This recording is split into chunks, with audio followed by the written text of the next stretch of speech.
Welcome back, Nuggets. This mother Clucker's got some thoughts. Let's ruffle some feathers and get into this live stream. Hello, everybody. Hello, cupcakes are gay muffins. I love that name. Hello.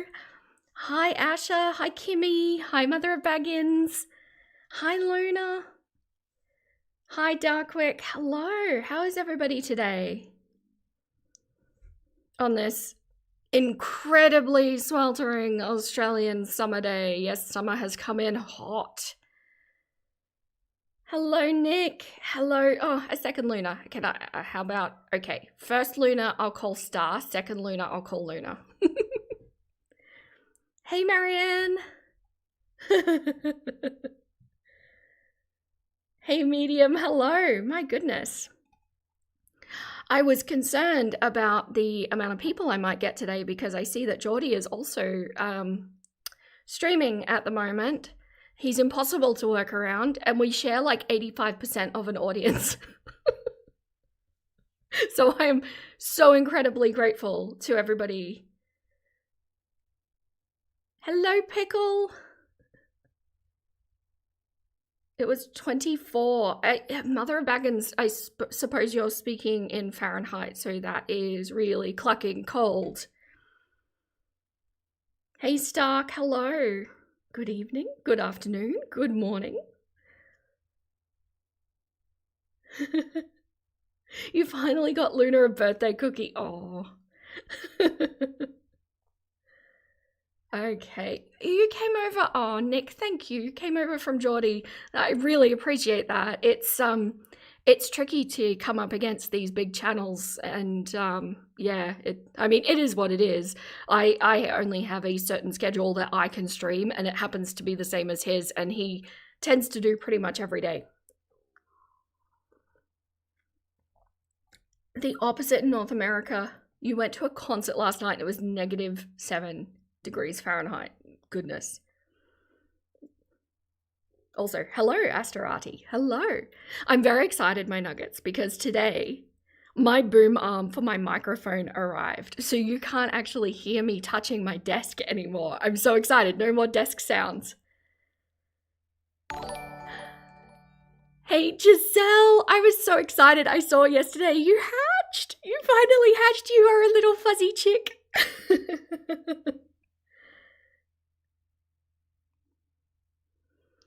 Oh, thank you so much, Maxine. You really appreciate my behavioral analysis. Oh, you're a psych student. So, yeah, you know the real deal. I am not studied. This is all just personal knowledge accumulation. I did very briefly study psychology at university, but it was pretty much first year psych, let's be honest. You also got ragdoll in the mosh pit. Oh my god, Astarati, that just sounds like my nightmare. I'm glad you enjoyed it. I'm very glad. Hello, Amanda. Okay, so hello, Beanu Bear. Hello. Okay, so before we get started, because there's quite a lot to talk about, isn't there, my nuggets? There's been a lot going on in Girl World, and there may be a little bit of a Vera rant coming. Maybe. We'll see. But what I wanted to show you first of all, so my husband came to me yesterday and said, I think Kath and Kim invented lolcows. And for my non-Australian nuggets, Kath and Kim is a really funny comedy duo in Australia. They did a whole show. They've done a couple of movies. It's like a big thing. There was actually even an American spin-off with Selma Blair, and I forget who was playing Kath. That was not so good. I think you really need the Aussie humor to make it happen in that style. But if you didn't know, Kath and Kim are actually a spin-off show from an Australian, I guess, what do they call it when there's like lots of segments of comedy? I've forgotten the word. It's escaping me at the moment. Anyway, it was originally a show called Fast Forward. And he sent me this clip, and can we just, we're going to watch it. There's a few of them. I figure I'll play one on each stream. Yes, it's Sketch or Variety Show. That's it. Thank you. Thank you.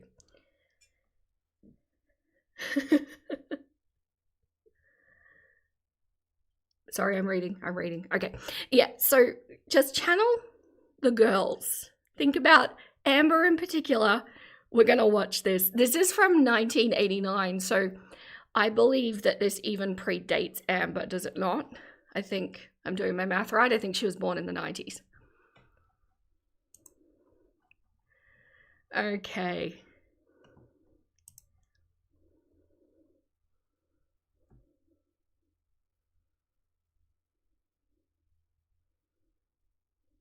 Oh, good. YouTube. Yep, solid loading. Really good. This has been happening recently. Time. I thought you were looking quite... Can you guys hear that? I'm not getting the view on my volume. Could you hear that? Is it playing noise? She's December 1990. Yeah, so this predates Amber. You can hear it? Oh, good. I just can't see it on my mixer panel, so okay, we shall continue. Is it not? There's a few of these, and it's just like, it's so Amber. It is so perfect. So my husband's theory is that this, in fact, invented lolcows, and this is why we have what we have. It's current Lynn. Definitely Aussie Lynn. Definitely Aussie Lynn. Anyway, I just wanted to show you that. I thought it was hilarious when he showed me, because like I had fully forgotten about this show. It ended in the 90s, but yeah. But yeah, I said pet, I said love, I said pet. Yeah, Toffee's giving you flashbacks. Goodness, it is clucking cold in America at the moment, apparently. These ladies walked so Amber could dash. Hello, Greta. Hello. Anyway, I wanted to share that, but let's get into actually what I'm going to be talking about today. Okay, so minor Vera rant. You know, when I started this channel, I thought that there would be things that I'd need to keep an eye out for that would damage my mental health, because I know myself, I know my brain, I know my trigger points, shall we say. And I kind of thought, I need to be on alert for, you know, feeling criticized. I need to feel on alert for feeling observed, or I need to make sure that I handle my negative comments in a certain way. So I am like, you know, I'm like centered with these things, and I have been doing a good job, by the way, genuinely unaffected, managing it all really well. What I didn't foresee, because this was not going to be part of my channel, but it's kind of become a recent passion, is I've gone to excruciating lengths of research to bring fact with screenshots, with links that everybody can read. And there is still misinformation going around in abundance. And I did not expect that that would be the thing that I need to watch, because it is doing my head in, my nuggets. I don't understand how these things that we're experiencing at the moment are hard fact.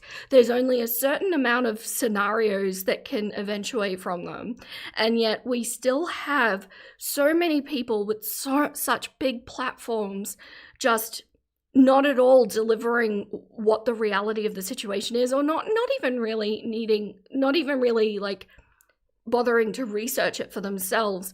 And I do bring this criticism, and I'm saying this more for myself than for all of you. But I think I need to keep very much in the forefront of my mind as we move forward in all of this, that although I hold accuracy and verification as a like top level priority for my channel, does not mean that everybody else needs to. And I need to very much focus on that and remember that. But I am going to be here to keep shouting the facts of the situation and what this can actually mean. Self-awareness is key. Thank you, Mother of Baggins. Thank you. Hello, RBL. Hello. Hey, Polly Rocket. Hello, Polly. So, sorry, Cece, I was just reading yours, catching up. Yeah, Detective Chukin. And I think perhaps it will be a little bit easier for me to tolerate it when I'm a little bit bigger, and at least my voice will be heard amongst the, the masses, so to speak. But thank you, Binu. Yeah, that's how you build your own credibility. People have been noticing. I do. I think I would hope that my reputation is becoming that you can at least trust that what I'm saying is researched, and if I find that I have been incorrect about something, I will correct it in the next video. Verification. Yes. The verified and unverified was coined by one of my nuggets, one of my cluckers, actually, and I think it's just perfect. Yeah. So this demonetization situation, I think, is probably the biggest topic in girl world at the moment. And I just wanted to run through what's actually happening and what we're looking at that can indicate to us of, I guess, giving us the best educated guess. Because out of all of the tools that we have at our disposal, the only thing that really makes it a certainty that demonetization has happened is if the girls themselves come forward and say it. So like Amber, like Rosie. And I think it's hilarious timing because we just went and picked Amber's replacement, and I did actually squeeze in because Rachel and other reaction channels were selected, but I also squeezed in Rosie and Anna, and then they've been apparently demonetized. So this is the monetization checker that everyone's using. There are a few like it. Sorry, one moment, my nuggets. The hay fever is hay fevering. The spring is just, I cannot wait for it to be over. So this is the monetization checker that most people are using, and what it does is just kind of takes as much information as it can to indicate whether or not something is demonetized. But this is really important, this part here. I'll just zoom in, sorry. It is 70% sure.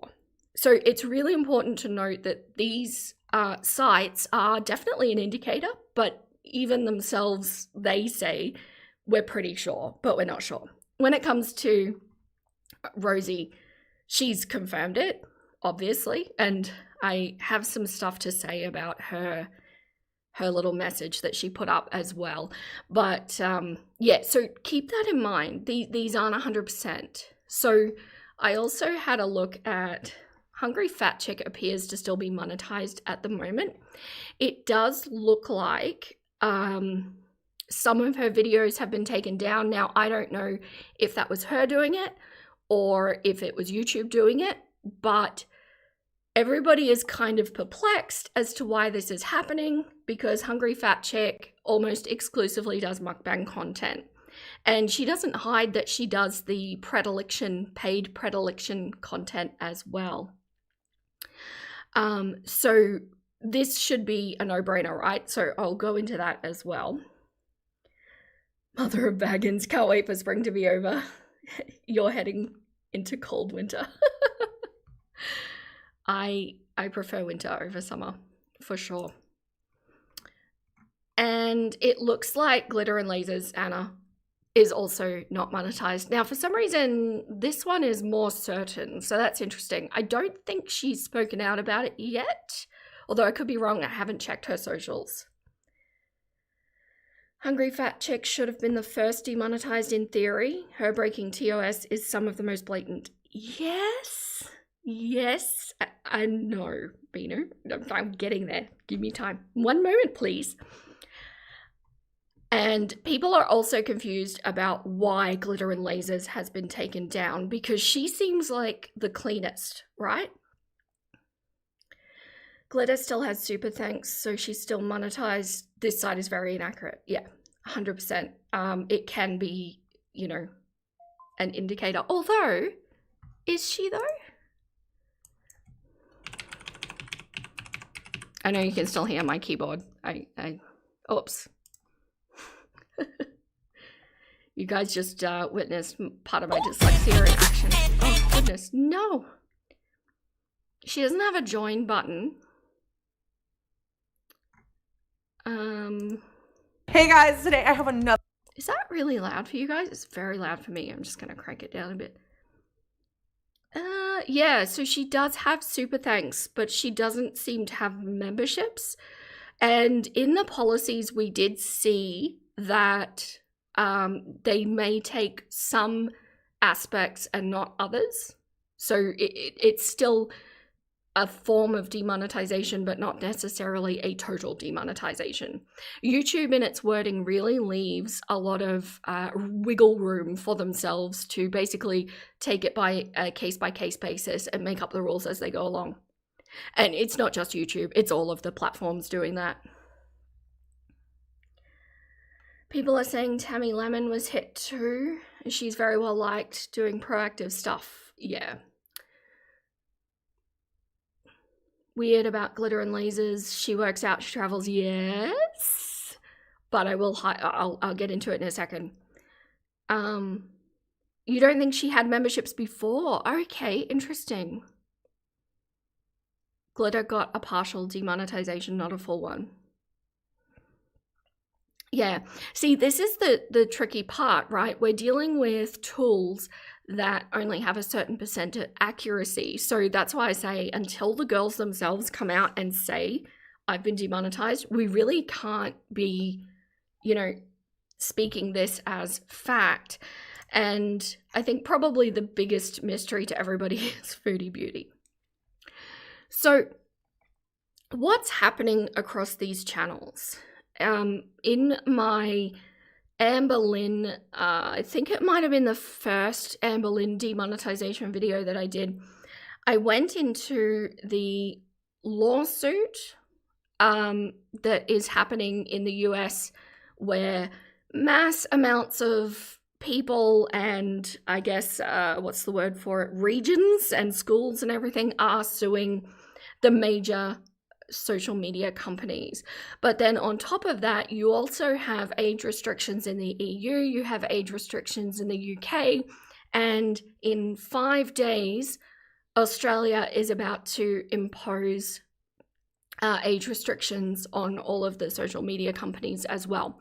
So there is a lot of pressure from all of the major regions around the world that are consumers of their products who are saying we need to protect minors. Now, I have a small problem with that. I will be doing a rant video on that at some point in the near future because I think all of this is just for show. I don't think any of this is actually to protect minors because if it was, it would be implemented in a very different way. And that is not a criticism of the platforms. That is a criticism of the governments enforcing this. Hello, Courtney. Hi. Just catching up on messages. Foodie won the throne. She did. She did. The roach that won Pillow Mountain. My goodness, is that not a claim to fame? Is that a legacy that one would want for oneself? It's about control, not protection. Yes, this is pretty much where I'm getting. And what would you like to be called? Are you Smox? I don't know. Tell me what you'd like to be called. You wonder if Facebook got demonetized and didn't tell anyone? Yeah, I don't know. I'm going to be doing a video on each platform highlighting exactly what the defendants in the lawsuit found, because it is shocking, really, really shocking. And I'm also expecting the Eugenia discovery documents to be coming through within the next couple of weeks as well. Today is the cutoff for them to supply them all, but it takes a bit of time to get into the systems. Oh, Facebook, sorry, feuding. I'm sorry. I got you.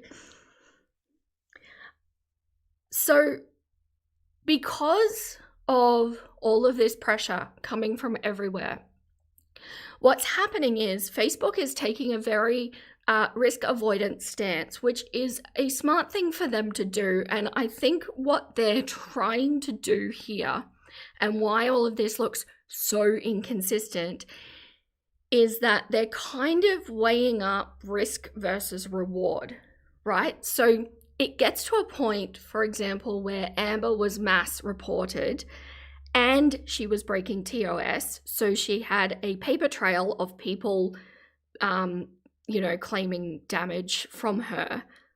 But the paper trail makes it so that they can't be seen to ignore it. Because if discovery comes out, or if it's requested anywhere, or if there's reports requested from them, if they find out that there were mass amounts of reports that they knew that these channels were dangerous and yet they still monetized them, that is a very, very bad look. And it's also going to make them subject to some very large fines.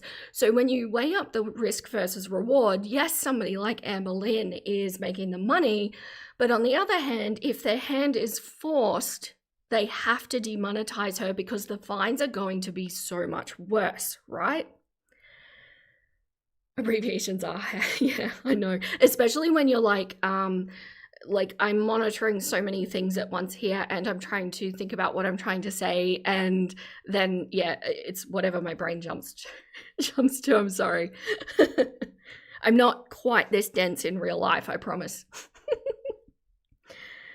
You think there are a lot of variables going on right now. That's exactly right. It's not just one thing. It's so much pressure coming from everybody. And that's why when we look at somebody like Glitter and Lasers, she comes off very clean, right? Whereas you have somebody like Amber or Rosie who are actively using words and terminology that YouTube has had banned for some time. There was a really blatant, policy violation. Glitter and Lasers looks a lot cleaner compared to that. But something to note is that she does absolutely still do like food content, and she also, it could be argued that she is promoting this lifestyle. And the reason I say that is because, I was actually, it's funny, I was actually looking at her channel because I downloaded all of her stuff, by the way. That's just going to be par for the course now for me. But I was looking at it and I'm thinking, where is the line between body positivity and body acceptance, which is a good message, and promoting an unhealthy lifestyle? Where is that line? And I think it's such a tricky situation, especially with somebody like Glitter and Lasers, because the message is good, but I think what we're looking at here is that there is a line somewhere where if she was a different weight doing this, YouTube would be able to turn around and say, no, this is not promoting this kind of lifestyle. But because she is the size that she is, it's much more difficult to argue from a YouTube perspective, which is dodgy as all Clark, because then what we're saying is, well, is that skinny privilege? Is that because if a size 12 girl was doing exactly the same content, she would be left up? And that's clucked. It's clucked on so many levels. There's no good answer here. There's no good outcome here. But it is absolutely clear to me after reading the policies of YouTube that Glitter and Lasers is absolutely still in breach of that policy. What do we think about that? Because this brings up a lot of issues, doesn't it? You live 18 minutes from Foodie. Goodness. Condolences, Peter.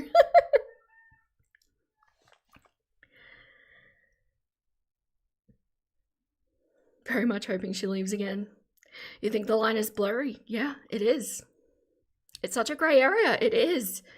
Subjectively defined of what is too big, 100% modern. Like, what do you do with that? When is it okay? And it like, in a sense, having them up there is damaging to vulnerable persons, but also removing them is damaging to vulnerable persons too. It's a lose-lose situation. Sorry, my boys just started speaking up there. You can hear them. Have I seen the documentary Snowflake did on Jen? I did, yes. It was some time ago though. I've been watching Snowflake for quite a while. Although I understand he's embroiled in his own little set of dramas at the moment. I'm not clear on what they are, by the way. It is important. You think glitter should be left up? So there is a line. What is it? Where is it? It's such a subjective line and it's tricky, and yeah. I think the only thing that we can rely on is that, like, YouTube wants to make its money.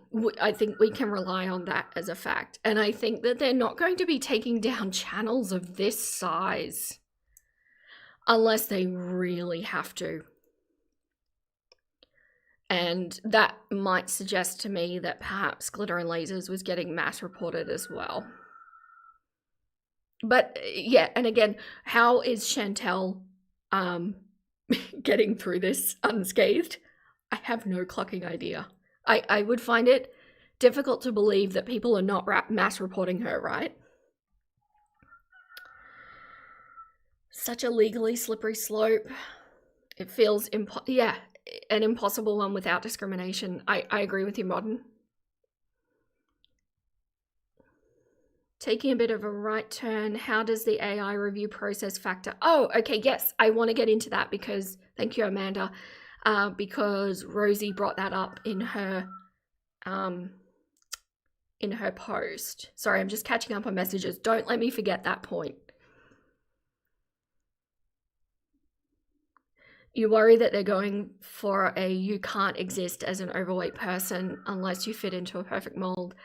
Yeah, and I don't necessarily think that that is what the platforms are wanting to do, but it is kind of looking like the result of it for sure. The line gets blurrier because of how parasocial these channels are too. Interesting point. Oh dear, am I getting to the point in my chat where I just can't read all of the comments? Oh, I'm such a famous YouTuber. Susie, we're not sure if she's been demonetized. It looks like a partial demonetization, but we cannot confirm until she speaks out.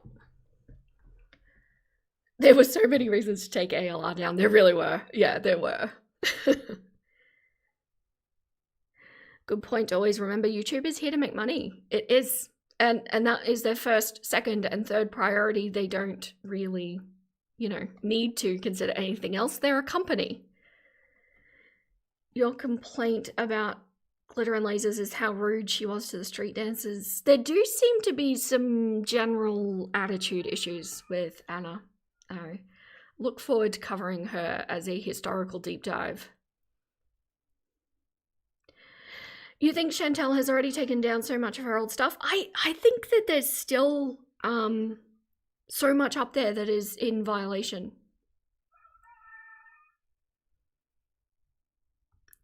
If Anna was more insightful about how things come across, you think she'd be fine? Possibly.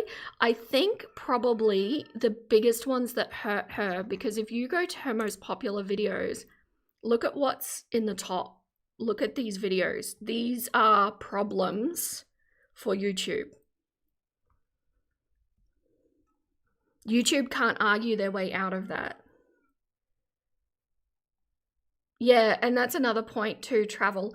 Anna has admitted to taking a low-dose GLP-1. They don't want that diet culture in there either, because it's all adding to that unhealthy standard. Sal? Yeah, I've seen Sal. I don't know if it's hit him either. We can look it up though.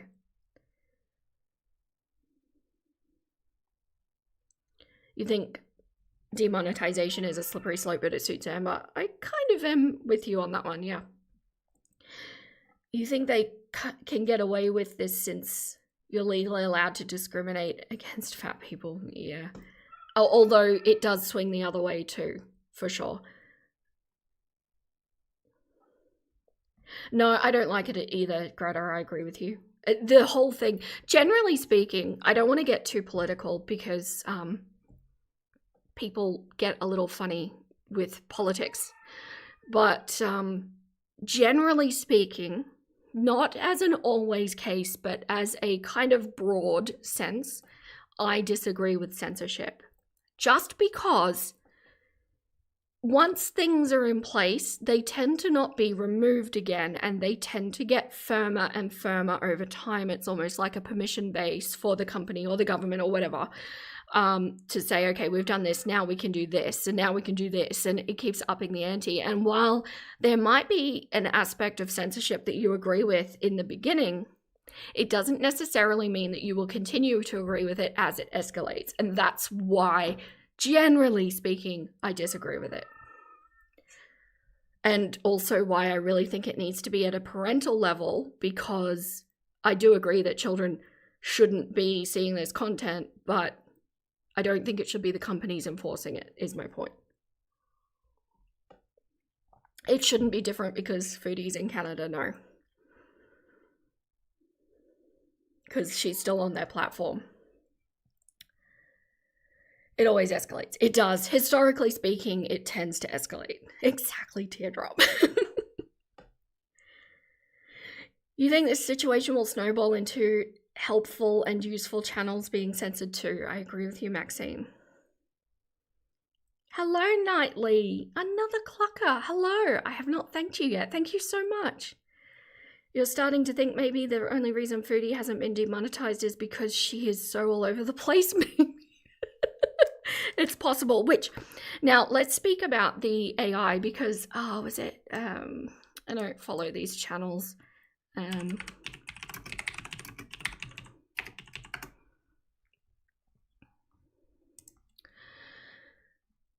Oh, good.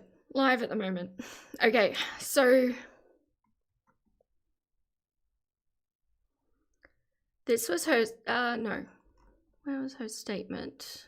Has she taken it down? Amma. She took it down. And put her Patreon up as well.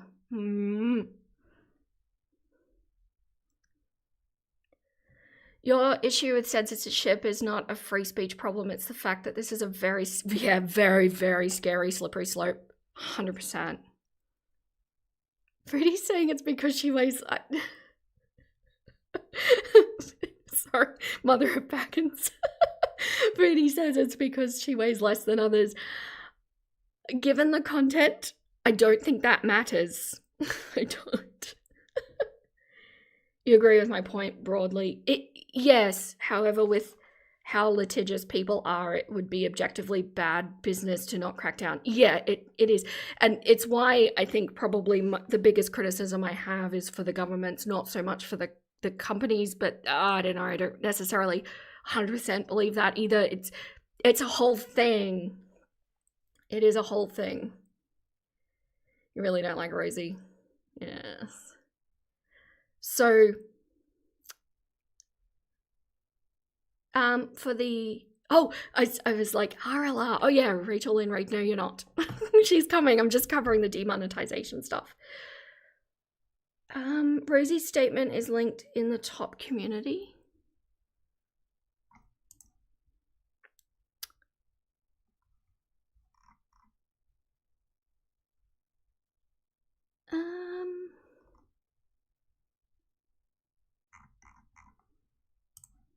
Try newest. It's not there. Anyway, my point being, so she blamed AI as the reason that, you know, the AI review process. So I wholeheartedly disagree. I think a lot of people think that AI review processes look for certain keywords or, you know, things like that. And in actual fact, AI works a little bit differently. It doesn't read things the way we read things. It does look at context, which is why we're not seeing reaction channels being hit yet, who are showing the same content, because the message is very different. The appearance of the channel is very different. The actual issue that I would have more with YouTube is when it actually gets to a real life person and there's just no ability to be able to reason or to have a conversation with YouTube. And the appeal process that these women are going to have to go to is not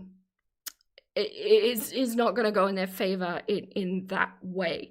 So I don't think it's accurate to say, like, I've been hit by the AI review process too, not to a point of a strike or a warning, just to an age restriction thing.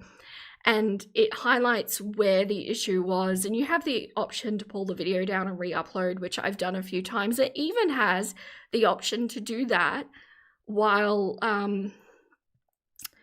it's not public, so you can do it in the background, and it even recommends doing it in the background. So the issue that I have with Rosie's statement that is no longer readable is that it's passing the buck and the blame onto YouTube's AI process, when in actual fact she's just been breaking TOS from the beginning. What have I missed? Foodie, I shall now use ChatGPT and the algorithm to weigh me.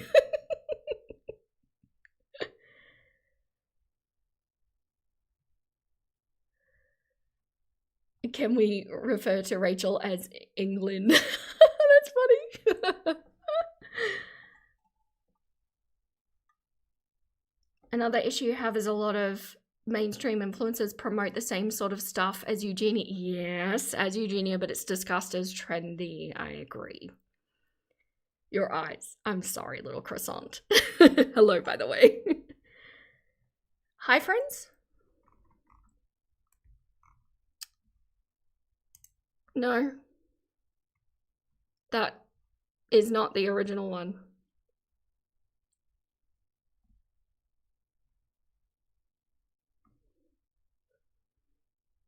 I'm just catching up. Ultra low-rise pants need to stay in the past. Hey, Kimmy, do not be knocking the 90s, 2000 fashion. I'm watching you.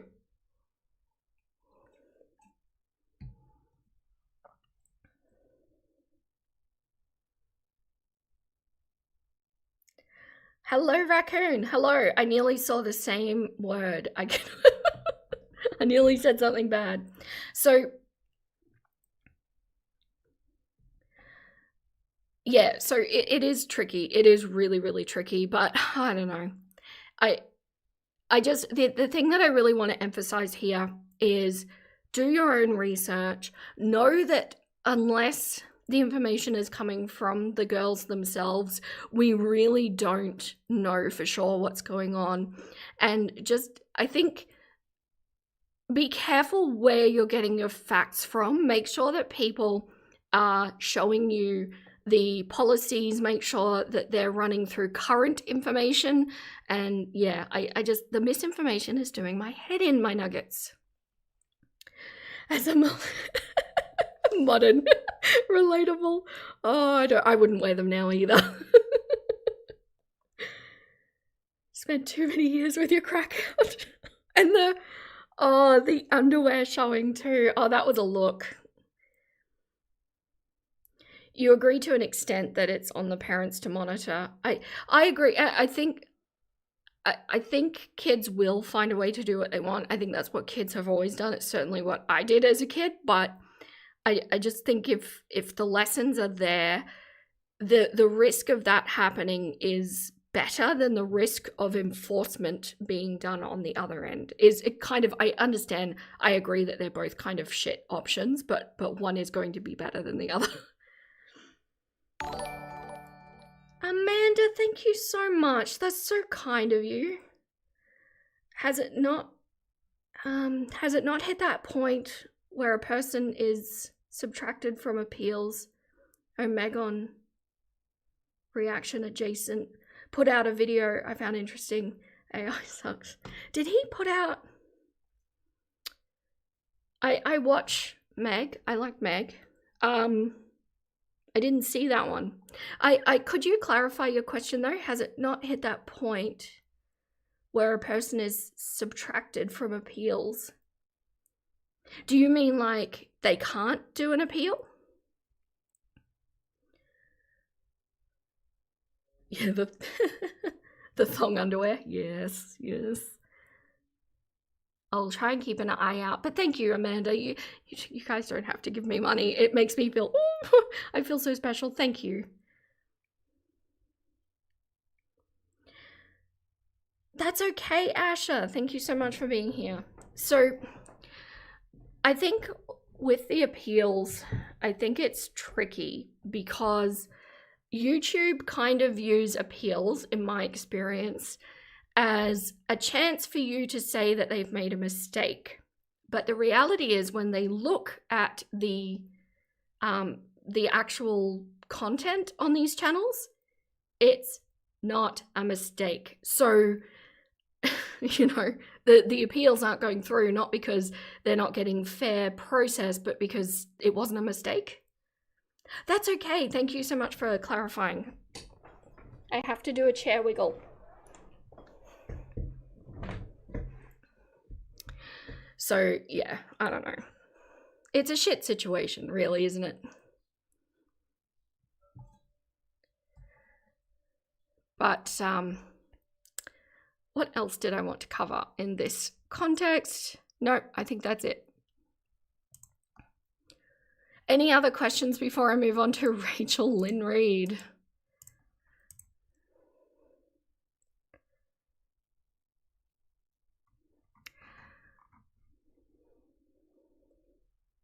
So while I'm waiting for Amanda, I'll just keep going. But yeah, there's going to be a lot more information coming out. So a couple of really cool little channels that my nuggets have brought to my attention that are new. They are itty bitty tiny. I want to actually react to one of them. And I really encourage that you go actually give the video a view if you like it, and maybe a like and a comment and all that, because I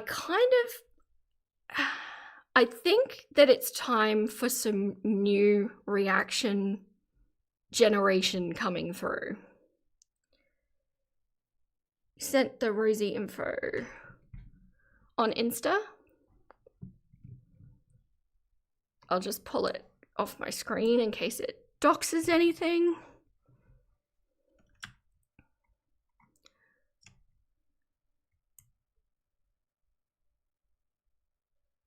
Hello, Evil Psycho Kitty. Hello. Got you on Insta. I'm clicking on the wrong things.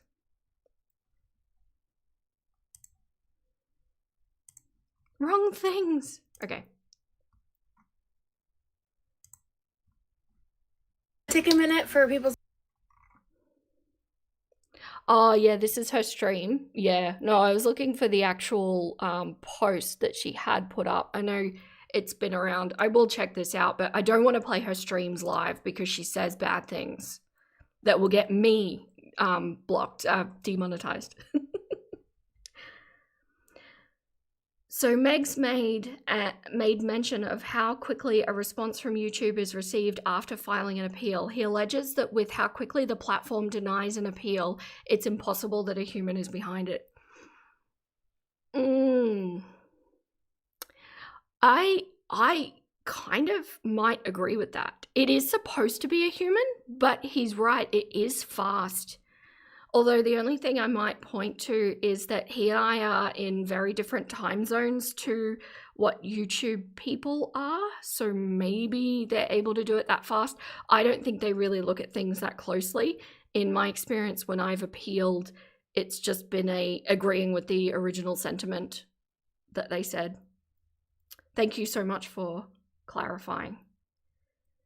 Oh, little croissant, 100%. Eugenia is my top priority. There is just not much going on with her at the moment.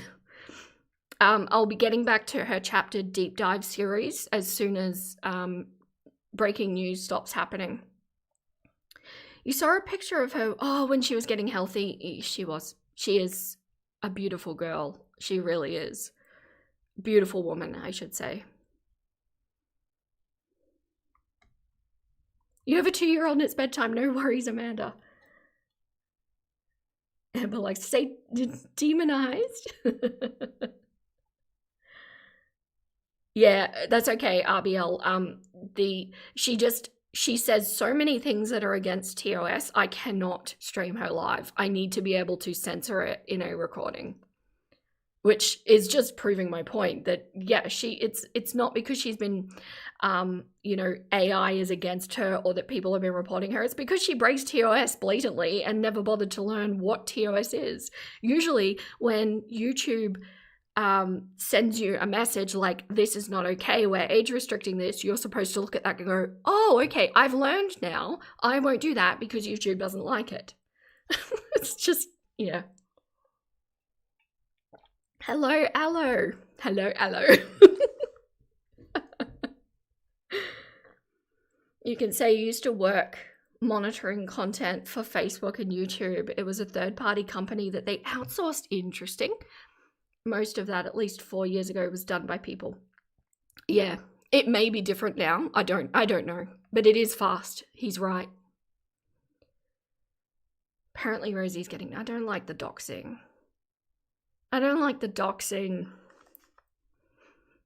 Say what you want about them. I just... You agree about the new generation of reactors? Yes. So let's get into the little reaction channels that I'd love you to have a look at if you want to. I'm not endorsing their views, but from what I've seen, they seem like they have a very good temperament and a very good set of ethics behind themselves. So, yes.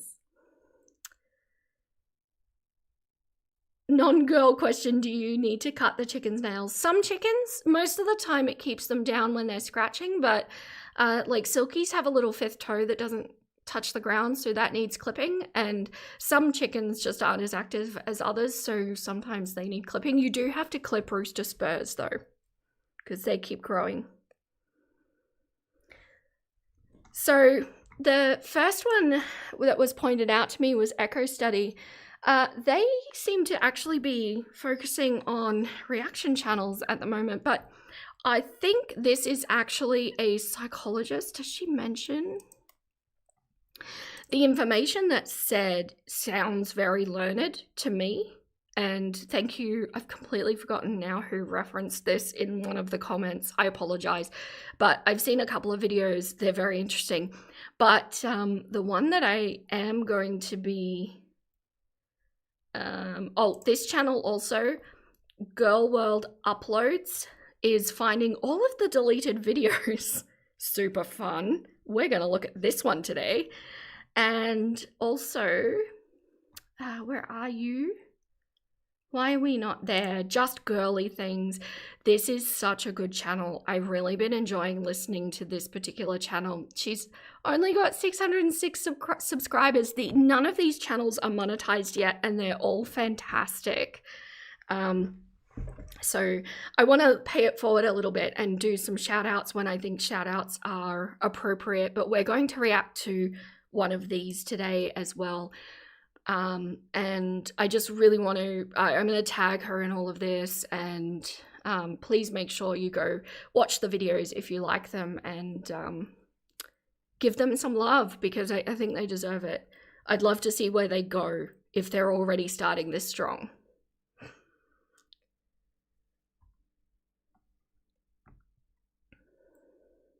Good temperamental plumage.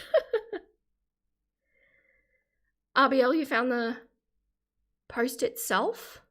Sent me a screenshot. One moment, please. And why are we in different tabs? What the cluck is going on? Oh, I've made a mess, my nuggets. It's messy. I'm just off the screen doing things because I don't want to dox people. Yeah, no, that's the screenshot that we can see. That's not the post I'm thinking of. I might need to just do, it doesn't really matter now, but I just didn't like some of the things she said. Essentially what it sounds like Rosie is saying is that I want to keep doing this job for money and I want you to support me to do that on different platforms. So yeah, anyway.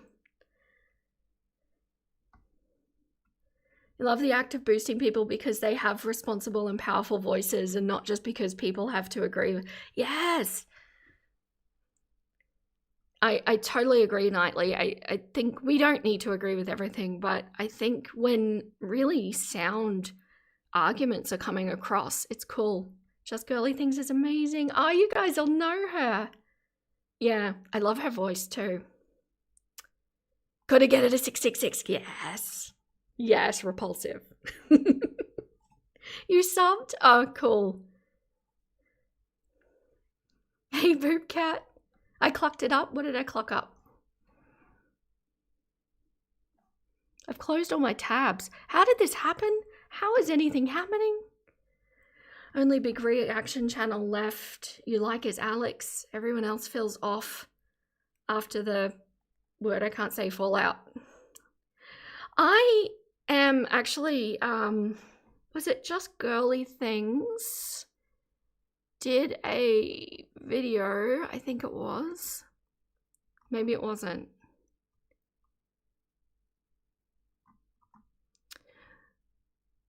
I could have sworn it was. Did a video on our reaction channels lying to you. And they expressed that they're not feeling fully trustworthy with large reaction channels at the moment because something has shifted, hasn't it? It feels like it. I can't quite put my finger on it, but a few that I've watched for many years, I just don't quite feel as good about at the moment. Yeah.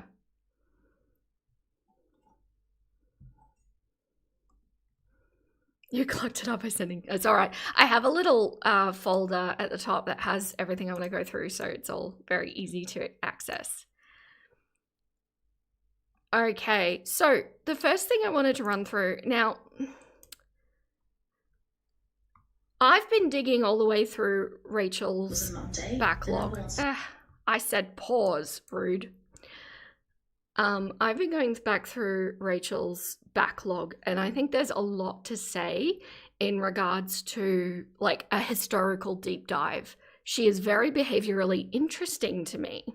And I think that she has been showing us all along who she is.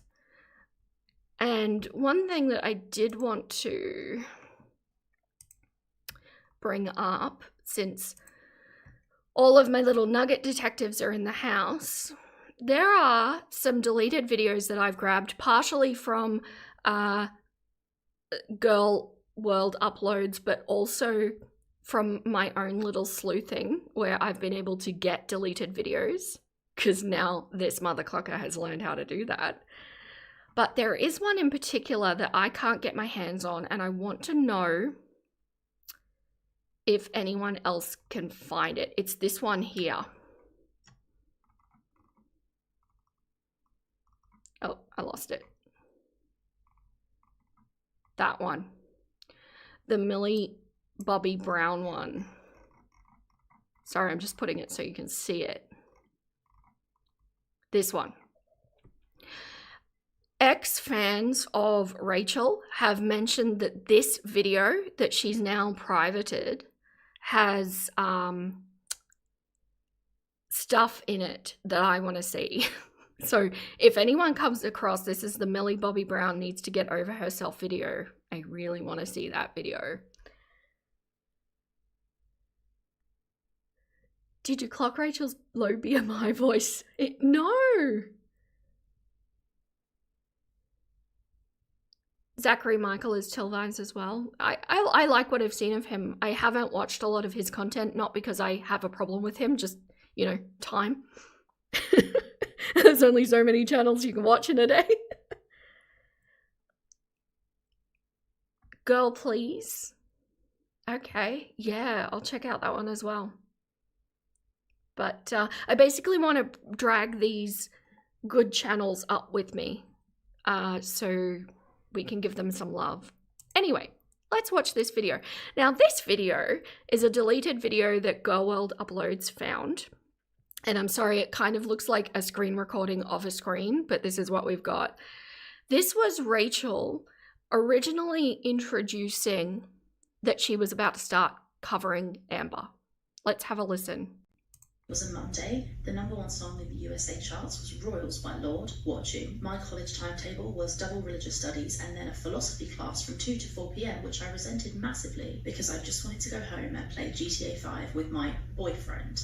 Times have really changed. Also on this day, there was a horrendous train crash in Egypt, about 40 kilometers outside of Cairo, when a freight train collided with a minibus full of people which was coming back from a wedding. 26 people sadly died and a further 28 were injured. And I'm sure you're wondering, Rachel, why the heck are you telling me this? Well, what you might not know is that this was by no means the only train wreck which commenced on this day, because November 18th, 2013 also happens to be the day that the train wreck that is Amber Lynn Reid's life collided with the platform YouTube.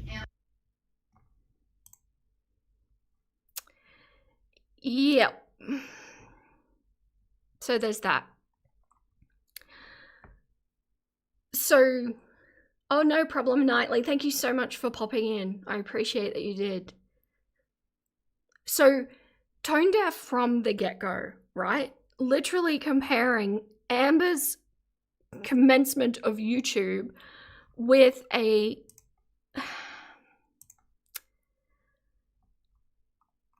with this. People died. Yeah. Hey, Squirrel. Oh, Nutty. That's right, Nutty. Hello. She sounds more posh and weird here. In her defense, I will say, and I don't really want to do that, but do you see what you've done, Greta? I will say that you do get more comfortable over time and you do start to use more of your natural tone over time. So perhaps she was still feeling a little bit nervous. I don't know. But yeah, an actual tragedy. And yeah. Like, I thought this is what I was doing on this date and this is what the #1 song was. That was all cute, but this? 26 dead, 28 injured, and that's how you want to compare Amber. So this is why I say she is very behaviorally interesting, and the more I dig into it, the more there is. Bit edgy, a little bit. But I think that combined with the extra context that we do have about her is concerning. It is a choice. It is. Now, the video I wanted to watch of, and it's going to play. Stop it. Just girly things, and I do want to play this, and that's why I say I would love it. Oh, you are you guys subscribing now? She's at 609. Ah, nuggets are awesome. It's not quirky, that's tone deaf. Yeah. So I am going to watch this video, but yeah, go give it some love if you can. This is actually, she went on to the Rachel, I saw her asking for this actually. She went on to the Rachel Snark Reddit subreddit and asked people basically what are the rumors that they've heard about Rachel, and then she took these ideas and made them and researched them into a video. And while all of this is unverified, which is why I probably wouldn't want to do a video on it, just because it's not my flavor, right? It's not what I do.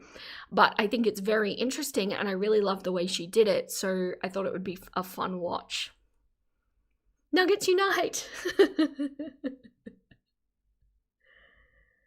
You've been subbed to her for a bit. That's awesome. Yeah, that's awesome. Okay, well, let's get started. She runs through a range of things that are quite interesting, and I'm interested to know what you all think.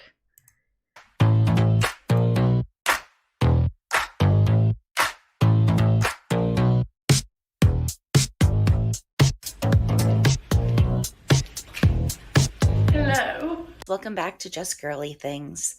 And to all the new subscribers, hello, thank you. The support lately has been wild, and I genuinely appreciate every single one of you being here.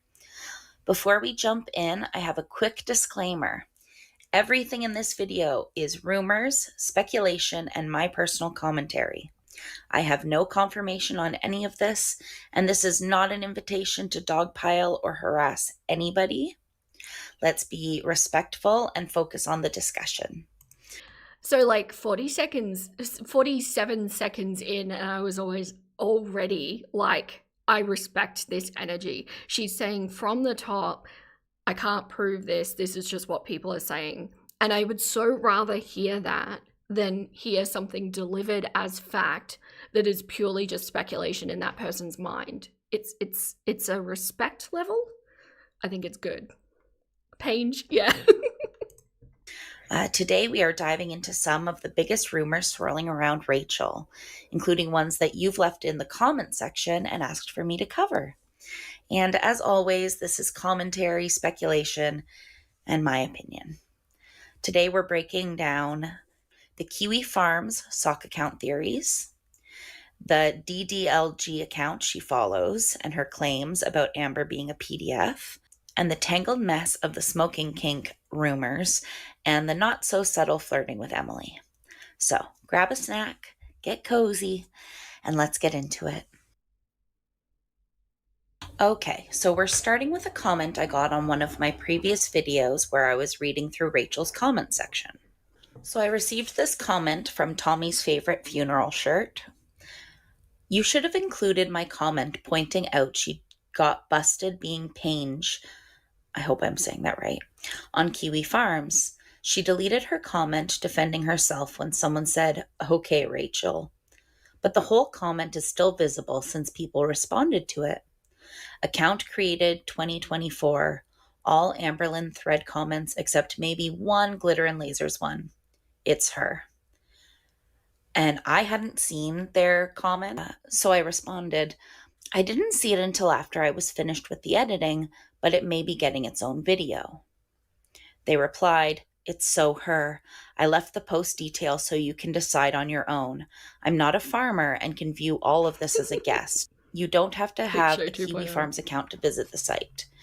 And then I told them that I really appreciate it. First of all, thank you to the person who brought this to my attention. I genuinely appreciate when you send me things I might have missed. Now, full transparency, I am not a Kiwi Farms person. I know what it is. I know the general reputation, and that's enough for me. It is not my corner of the internet. So I am completely Sorry, I'm just making notes. I've written down Paige. I will do some research into it and see if I can verify anything. But yeah, Kiwi Farms, it's in all honesty not my most favorite place, not because of what they do, but just some of the language used about some people conflicts a little bit with my ethics about not dehumanizing people. That's my only real, and the doxing, I don't love that, but it is an incredible resource for research for a channel like mine.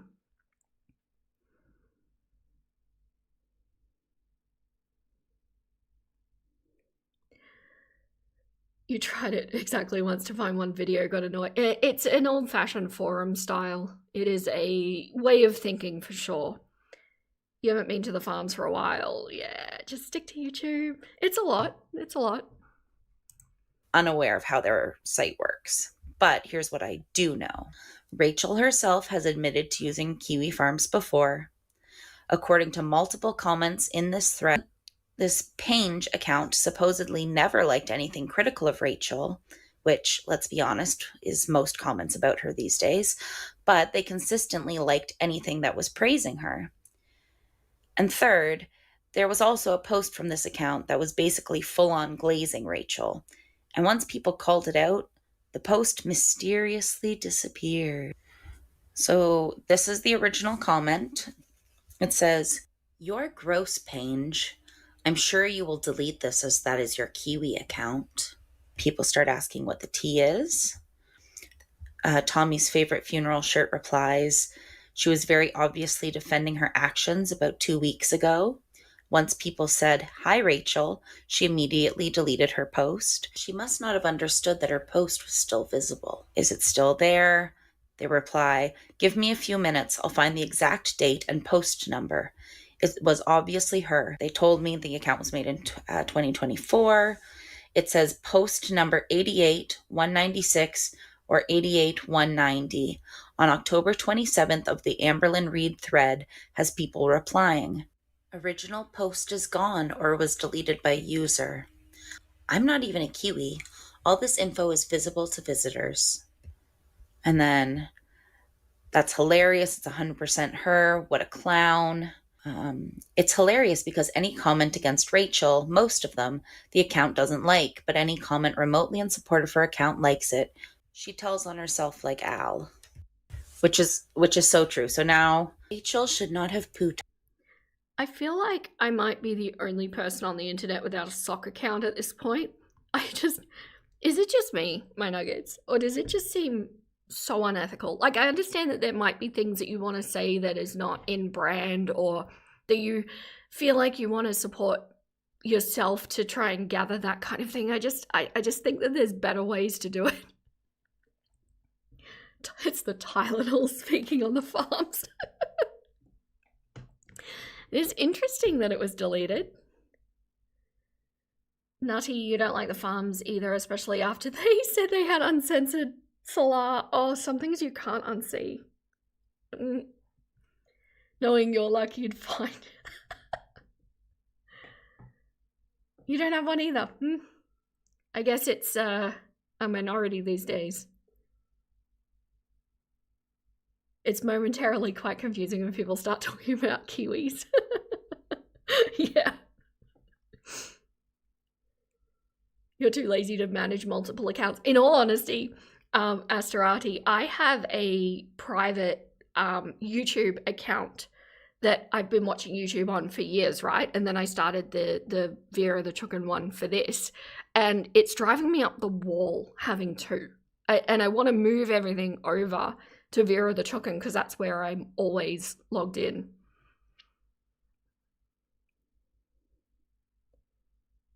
You're living in 2025 without a sock. You have like 12 socks lined up.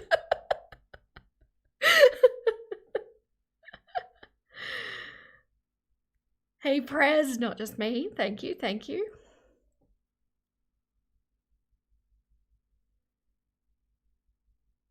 Only slightly related, but the name Tommy's favorite funeral shirt is wild. It made me giggle, not gonna lie.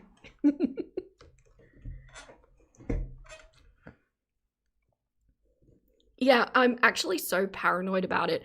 I have blocked my own private account on my Vera account in case I accidentally dox myself. It's too much for me. Touched.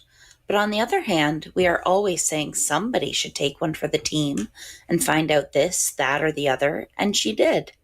She tried to be sneaky about it. She tried to stroke Emily's ego so that Emily would give the goods, and it backfired. That doesn't mean she's a piece of shit. And I actually enjoyed listening to her ranting and ramblings. It made it entertaining for about a week, which is more than Death Becomes Her Lynn has been doing lately. She actually did a good job sharing what she learned. However, I do think that Amber and Emily think that they've checkmated this situation, which is only ever about getting money. And I think that Rachel chick is not done, and she's probably going to wipe the floor with them later on in some sort of slapping the poo retaliation, which I'm here for 100. And then somebody just says, "Okay, Rachel." I mean, it does kind of look like it, doesn't it? This is very conspiracy level stuff, but It's possible she has these kind of fans out here with this kind of insight, maybe. It's so creepshow art coded. It really is. You're toying with the idea of starting a second account for crafting and cooking videos, but it would be a while. Yeah, relatable. What is time? What even is that? Smart to block your other account. I'm paranoid.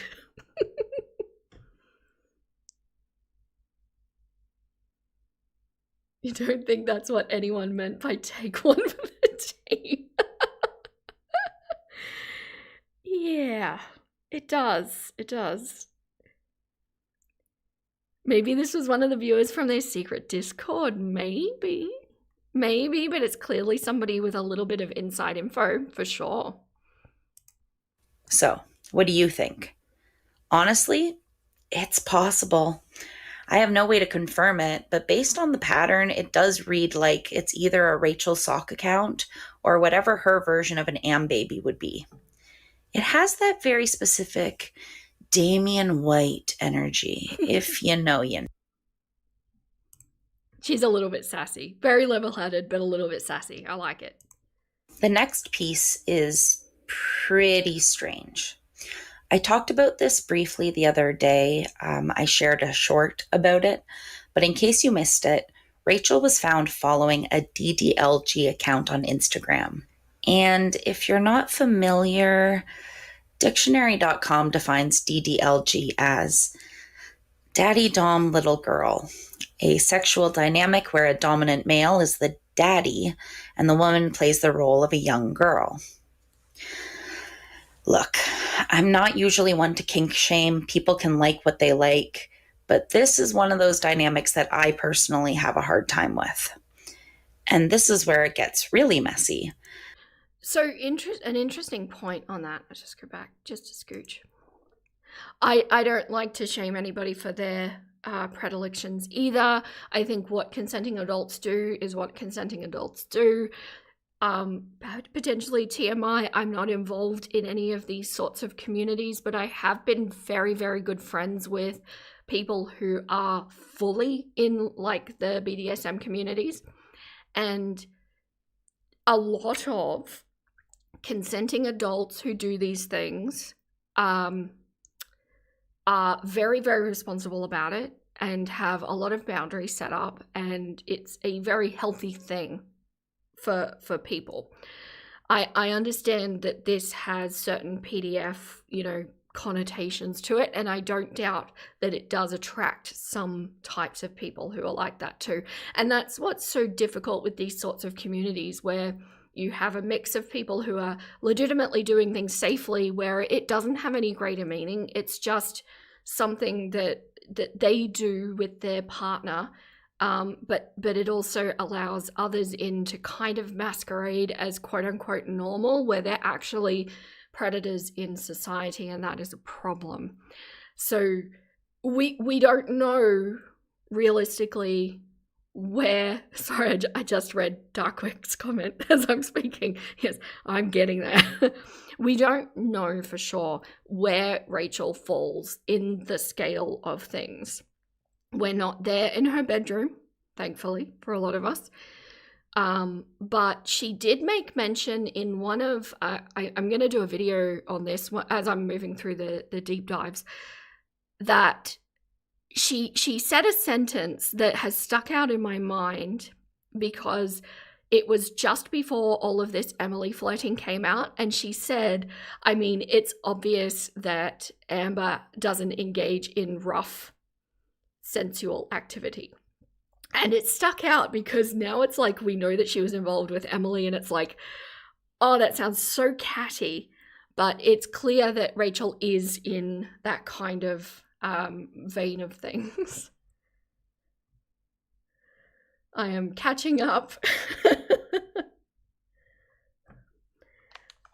It's a huge nothing burger.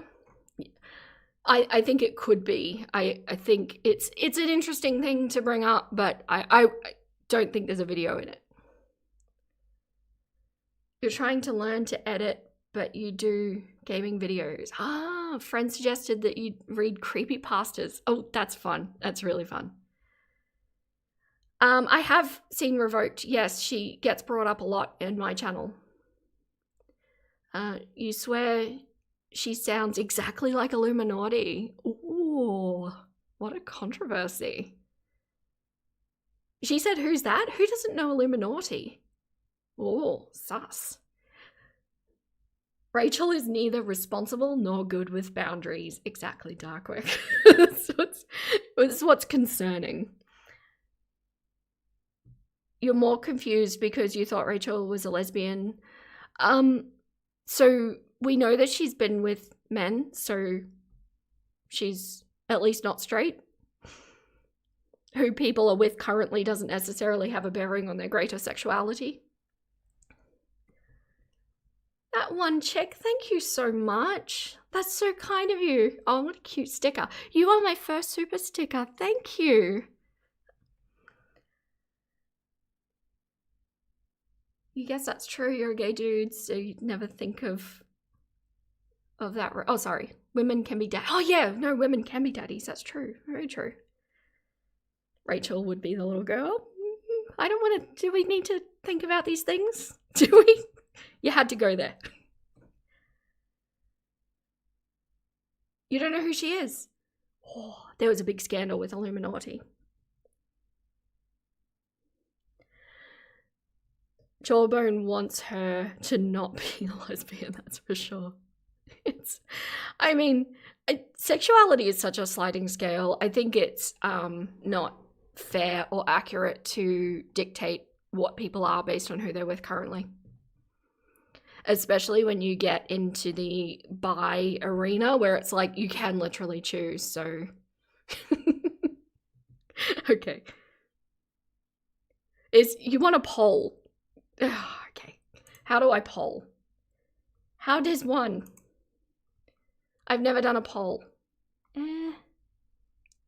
I should learn this. Whoops. Ah! No!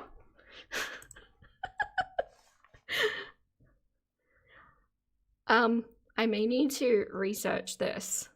I should probably know. No, I can't see it. I'm in Streamlabs. For those who don't know who Illuminati is, it's a fallen, very, very big channel. It all went down a couple of years ago, and it's an interesting rabbit hole if you want to get into it. I think iNabba has done a lot of content on it. Anyway, let's leave the poll for now. How about you just all say it? Do you think Rachel is the D or G? I will learn how to poll.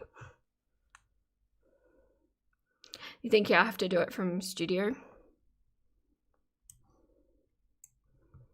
Let me try. Okay, YouTube Studio. I'm so sorry if this breaks the stream. If this breaks the stream, Little Croissant, it's your fault.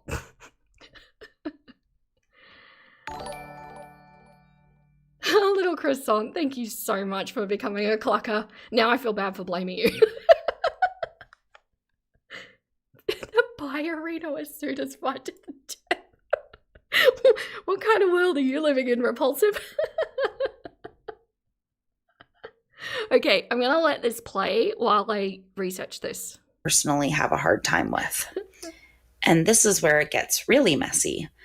Rachel has loudly suggested that Amber might be a PDF, as shown in this thumbnail. So naturally, I have some questions. Why are you following kink accounts, especially this kind, from... Oh, Little Croissant, thank you so much. Oh my gosh, so nutty, repulsive, Tiger, Alerka, hello, you've just been outed. Polly, Sweary Fairy, thank you so much. I don't know what to say. You, Little Croissant, you are my first gifter of memberships. Thank you. A public work-associated Instagram. 2, if you are into the DDLG dynamic, doesn't that imply you're sexualizing little girl imagery? These are genuine questions. And Again, consenting adults can do what they want, but the optics, the contradiction, it leaves a bad taste. Let me be clear, I am not defending Amber in any way. The stuff with Libby was weird. Encouraging a 20-something guy to try to be with a 15-year-old girl was not okay.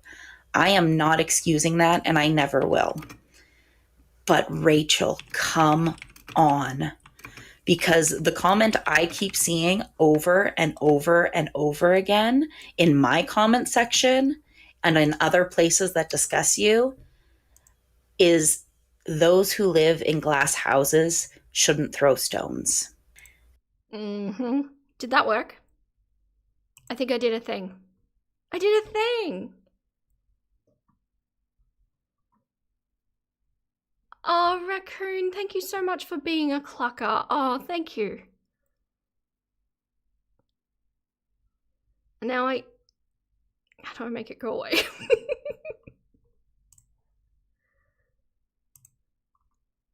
I want it to go away. Oh, I can't make it go away. Oh, I'm such a noob. No, I really appreciate it. Thank you so much. And speaking of kinks, that brings us into the final rumor of the day. Girlfriend sparks one social cigarette. I cannot help but find it insanely hot. Even though I know it's awful for her, it still looks good. This clip is from before the next part I'm about to show you. She sent me a video of her smoking. That's weird. Ooh, that feels like her dipping her toe into video calling. I flirted a little, not gonna lie. I wanted the tea. Delicious cancer stick in an ashtray mouth. Delicious. So, what do we think? It's possible Emily never saw that original Rachel clip.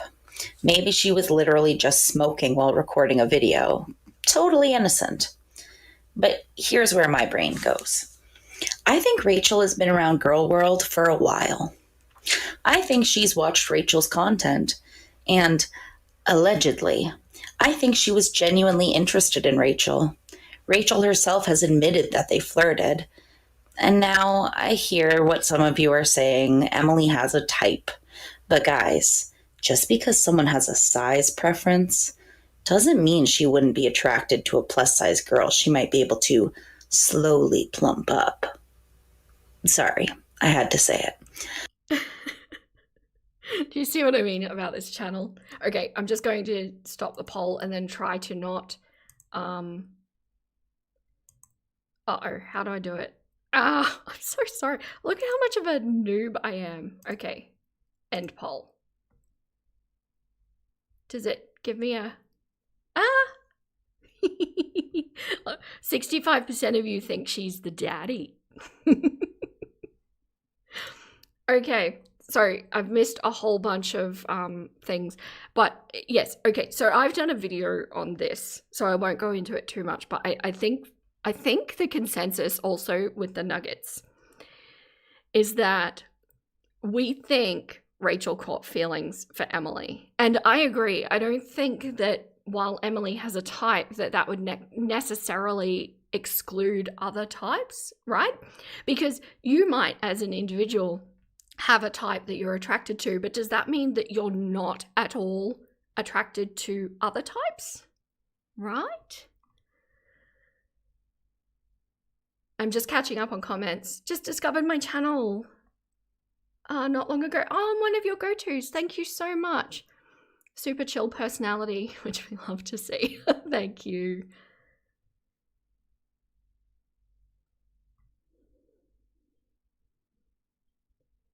You did a thing, modern? You did a thing that's so millennial to the core? What is it?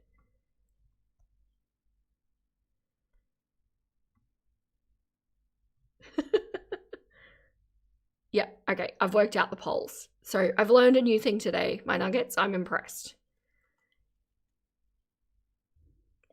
Hey, is it Very? You're a bit late, not really? About halfway through. We're good. The smoking thing is definitely something.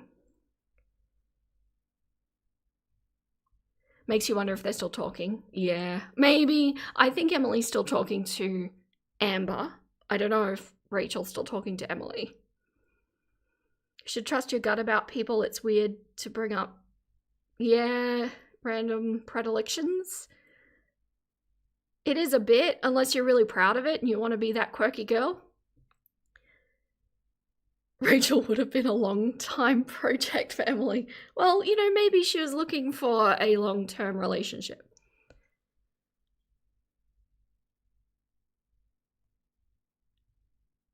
You're pretty small for a guy, 135 pounds, and like thicker women.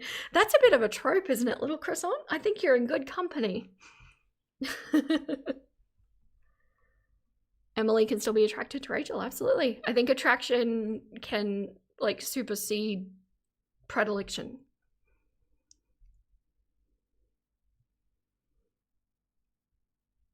You think people give other types a chance all the time? Yeah, absolutely.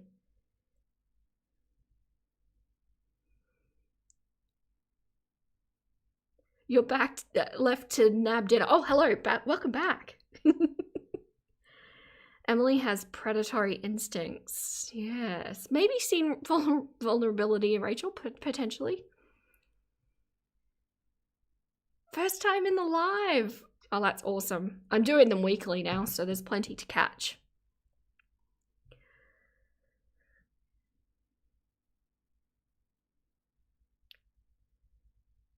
Oh, it's Veronica.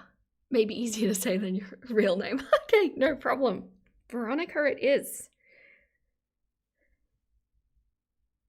Hello, Elle the Bell. Rachel kind of seemed, I don't think I can say that word, in some of her posts when she'd say Amber is wearing my favorite color. Oh, really? Oh, I didn't see that.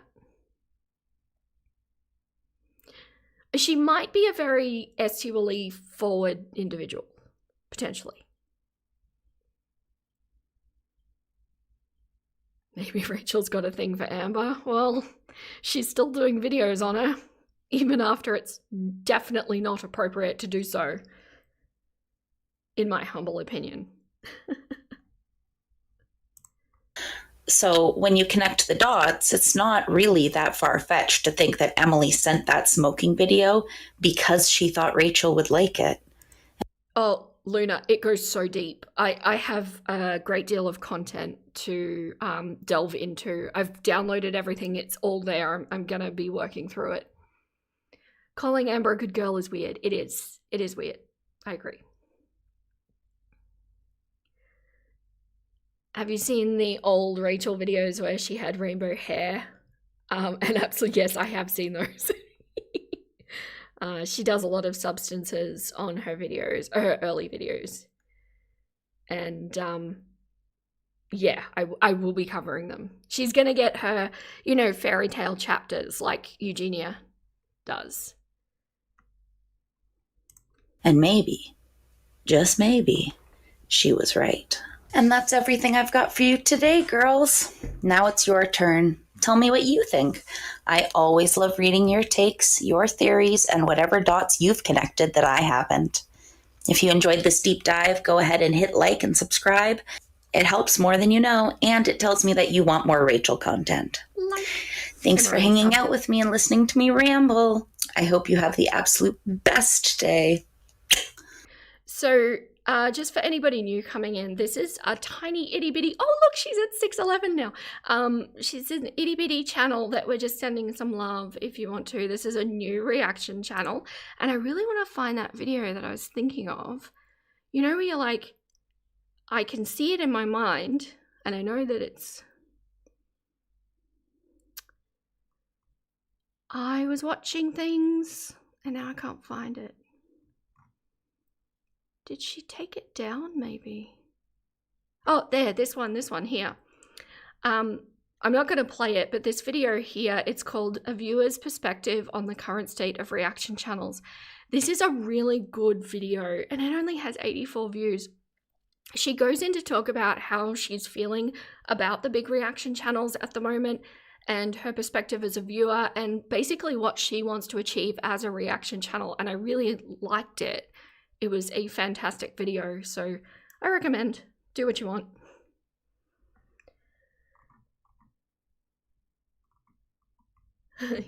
You stopped watching Snowflake when he started flirting with Ambi. Oh, you didn't watch him much before. I think that was just a joke. In all honesty, I really like his documentaries on his main channel. I tend to not watch the B-roll footage as much.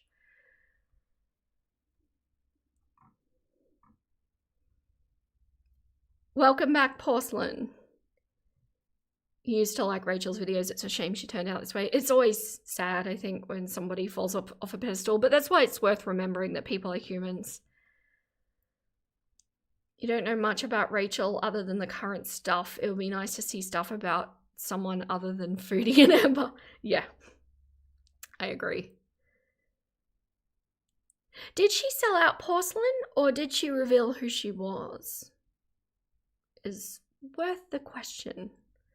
I think maybe the money made her bold. Sorry, I'm just catching up. Hello, Marshmallow Meadow. I love your name. I think I say that every stream. I'm sorry. Hello. Just caught up. No problems. You're not late. We're still going. I think anyone who made a Discord server and anyone in it talking shit about other content creators is shitty, to be honest. It does give off mean girl energy for sure. Could not have said that better myself. In fact, I think I did say that. Snowflake has managed to dodge a lot of criticism by ignoring it and blocking questions in his chat. Okay. Interesting. Yeah, I was aware of some drama happening around him, but I was not... I don't know what it is.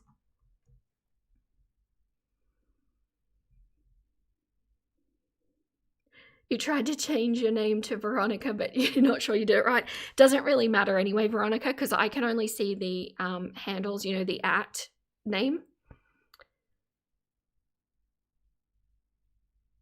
Snowflake always comes off to you as being weirdly uninformed despite the nature of his content. Interesting. Yeah, because the documentary stuff to me seems very well thought out. You love Studio Deets because her content was so well made and the downfall makes you sad. Yeah, I think Studio Deets is worth a second chance. Maybe give her a little side eye until she proves herself, but I don't think she's irredeemable. Just my opinion on that. Rachel has deleted and privated 4 videos on her channel, and the only... Oh, I can show you which ones. I've got the skills. I do. Here we go.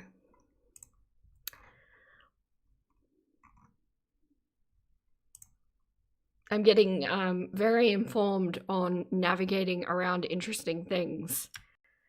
Okay, so what we're looking for, we can't see the deleted ones, but we do know that she's privated them. And how we know that is because they come up with grey. So she's deleted Amberlyn, or privated Amberlyn Reid as the Queen of Blame Shifting. Everyone is lying about Amberlyn Reid. I have both of these videos. This is the one I want. Millie Bobby Brown needs to get over herself. I don't have that one. Responding to your smart and insightful comments. Interesting. This is newly privated, and I downloaded it before it was privated. Fat people shouldn't make mukbangs. Amberlyn is screwed. I have these. Vaccine side effects suck. I don't have this one, but I can get it. I don't know if it's interesting. Thoughts from isolation. Dear Helen, stretched ears don't smell. A response. I haven't looked to see if I can get that one. How to get hired at Lush 2016. All about my tattoos. I think that might be the last one. Yeah, last one.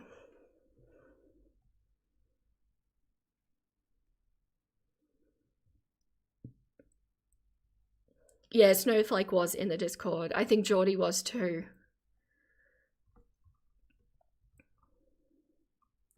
You liked Snowflake more until he started ignoring feedback. I don't know, feedback is difficult though because there's a lot of noise and a lot of people with a lot of opinions that are completely redundant. So I could sort of see how being a bigger channel, it would start to just become white noise in the background. Oh, now you're Veronica Sweden. There you go. Thank you, Veronica. You did not need to do that for me, but I appreciate it. You're on the case about the Millie Bobby Brown. Thank you. Thank you, RBL. My little detective nugget in the background. You think he has memory problems? It always sucks when a creator you like gets messy and involved with some stuff. I agree, Nutty. And in all honesty, I am now terrified about becoming a fallen reactor. And when I'm editing videos and then I proof watch them, I always proof watch them before I put them out just to catch any mistakes, mostly. And I try to stay grounded in my roots and what I'm trying to do with this channel. So I'm keeping that at the forefront of my mind. So if any of you ever catch otherwise, I rely on you to tell me, am I stepping out of my bounds? Because I want to stay rooted in what I do. Sorry, I'm catching up. Because apparently I'm getting that many viewers now that I'm struggling. I'm sorry. God, I didn't expect that. You still don't like Rachel. Fair enough, fair enough. Looking forward to more female reactors. And then all that happened. Yeah, there are a lot of men, aren't there? Geordie was. Any piercing can spell. You only follow Mr. Snowflake for the documentary. Anything other than that is irrelevant. Yeah, fair. These early ones seem more vapid than she likes to portray herself. Although she would have been like 18, so I don't know. Were we all vapid at 18? I was. Not to defend her, but you know. Geordie grabbed a bunch of shit and then promptly left, which is funny. Yeah. Feedback is difficult, but he ignored everything, right? Not just the BS. He just acted like he wasn't part of any of it. So like disconnected from his audience. That's valid. You watched the Millie Bobby Brown video? It's basically her saying that Millie needed to accept the criticism. It's part of being a celebrity and to get over it. Interesting advice. Interesting.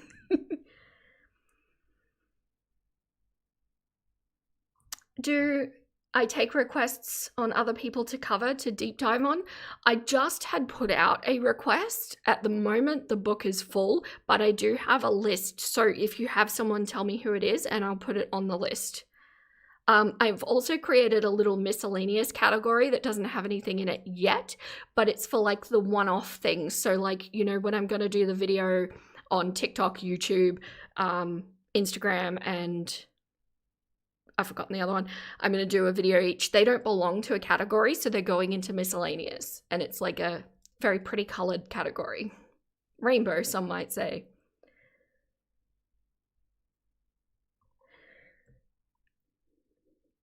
You do kind of think Geordie is a good example of addressing the drama you're in without really playing into it at all. Yeah, he's not playing anybody's game. You did not miss it. I'm still going, but you can catch me on the replay. That's okay. The projection of Millie Bobby Brown video. It's giving celebrities don't deserve privacy because we made them famous. Especially child celebrities. Like, they didn't know what they were getting into. It is ironic now. Gabby Hanna. Gabby Hanna has a habit of striking people that cover her, so I probably will not look at her, but I do agree she is very interesting. If I see that she is not continually striking people, I will give her a chance, but at the moment, same with Onision, they're not worth my risking my channel for them. So just girly things, girly things. I'm never going to be able to say that.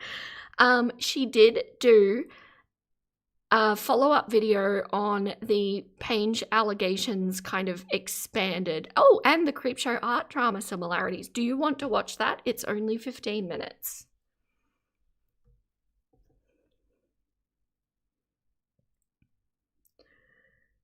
You can't stand Gabby Hanna. You love how I bring sensory experience into storytelling. Oh, thank you. I will be doing more of that. So the fairy tales that you're talking about, they are only on my historical deep dives. And it's just, happened that since June, there's been so much shit happening that I've been doing all technically what I would have classed as quick mother cluckers, so they don't have the fairy tale element, but I absolutely, that is one of my most favorite things to do, so it's not going away. The problem you have, the problem you have with Geordie, and maybe he did touch on it, but he's never answered how he got the leaks before it was confirmed he was in the Discord. It felt shady. Kind of fell off watching him since. Yeah, I don't think he did say how he got them. I don't, as far as I know. I don't watch every live, to be honest, so I could be wrong. It's good you don't want me to get in trouble. Yeah. They shouldn't use the strike system like that, but some of them do. No, on Onision. Yeah, no, I won't be. Yes, you want to watch it? Good, good, good.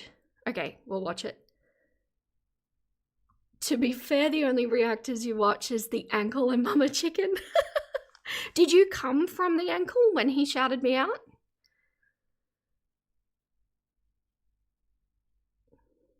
You agree Geordie is a bit shady? I just don't think he tries to act like... No, I think Geordie is pretty upfront with who he is, which I will always have a certain respect for people being who they are. You know, if you don't like it, at least you know you're not liking the person. No problem, Veronica. Thank you for dropping in. You watch Karina Kaboom? You follow the click. Oh, yes, yes, yes, yes. I used to watch the click constantly. I really like him.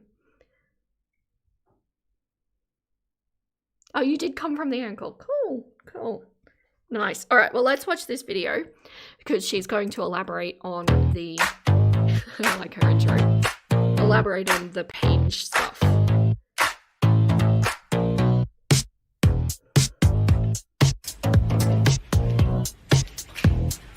Hello. Hey girls! For a while now, people have been commenting on my videos asking, is Rachel secretly Ponge on Kiwi Farms? And more importantly, if she is, what does that actually mean for her channel, her brand, and the community she's been trying so hard to build? Now, before we go any further, I want to be extremely clear. I am not here to claim anything as fact. I am not here to accuse anyone without evidence.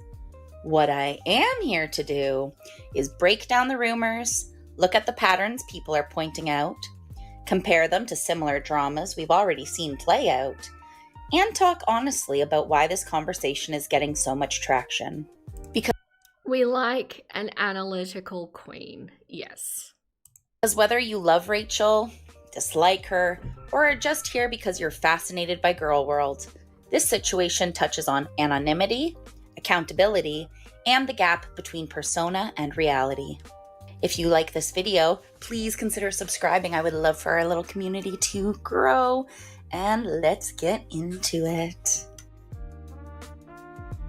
So, let's start where we left off. I got some comments on my previous video about the Ponge rumors. And if you missed that one, I'll link it in the description so you can get the full context. You all had so much to say, and honestly, the response was bigger than I expected. A few of those comments really stuck with me. So I looked up what Ponge meant, and this is what the Google AI said. Ponge can refer to several things, including the Latin verb ponge, meaning compose or fix, the ancient supercontinent Pangaea, or the creator of online content and Ponge Plays community Ponge. It may also refer to the town of Ponge in France, or the Hindi slang phrase Pangelina, meaning to mess with someone. Okay, so my vibe that I get from Rachel is that she considers herself to be a very learned and very intellectual individual. Unfortunately, I don't necessarily think that that's who she is, but I think it's who she wants to be.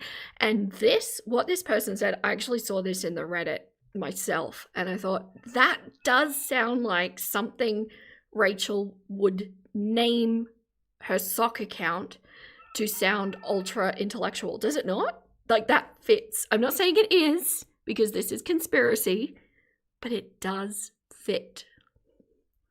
You're just here to dunk on Rachel. Little croissant, for shame. Kiwi Farms is so messy. There's so much info over there, but you're afraid to go over there because it can be toxic and bad for mental health if you're not prepared for it. So I would agree with that, Boobcat. Enter at your own risk. It's not all horrendous, but there can be the odd bit. Analytical with a sweet Canadian accent. Oh, is it a Canadian accent? Oh, I love her voice. I think it's so relaxing. You got into this channel because of that leaked Discord screenshot, the downfall of Rachel. And someone who's also Australian. It's nice to see a fellow Aussie YouTuber. Ah, you're an Aussie. That's good. Rachel is pretentious, so it fits, right? My dad actually used to label people like this as pseudo-intellectuals. The problem is this pseudo-intellectual has a university degree that makes her feel like she's justified, so it makes it worse. The name is annoying, so it could be Rachel for sure.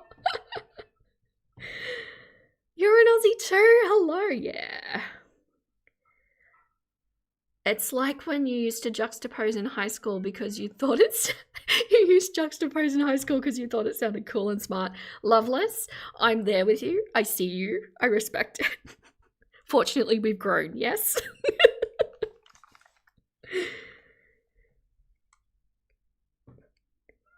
It's giving I smell like coconut oil. I'm a learned woman. Oh no. Yeah, it's like people that are smart don't need to try and prove that they're smart. And I'm not at all, by the way. Don't interpret that I'm saying that I think I'm better than Rachel in any way. I'm not saying that. I'm calling who I think she is. I'm calling it out. One of your favorite reactors is Pulpy. He is an Aussie. I've seen some of his videos. He's got a thick Aussie accent.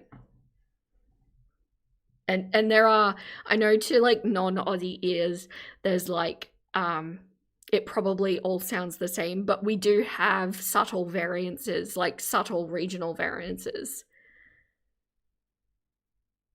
Grown and smarter. Me too. I hope so too. For me, not for you. Although for you too. You know, we should all grow. We should all cringe at our past selves. You'll be in contact. You have to get in touch with your peeps. Oh, you think you can get what I'm looking for? Okay, thank you, Arby. I'll look out for you. Rural versus coastal. Yeah, but it's even more so because Queenslanders sound very different from Victorians, who sound very different from Northern Territory, who sound very different again from Western Australia. It's like, I do feel like New South Wales and Victoria do probably blend together, but yeah, and Tasmanians have different accents too. So there are subtle differences.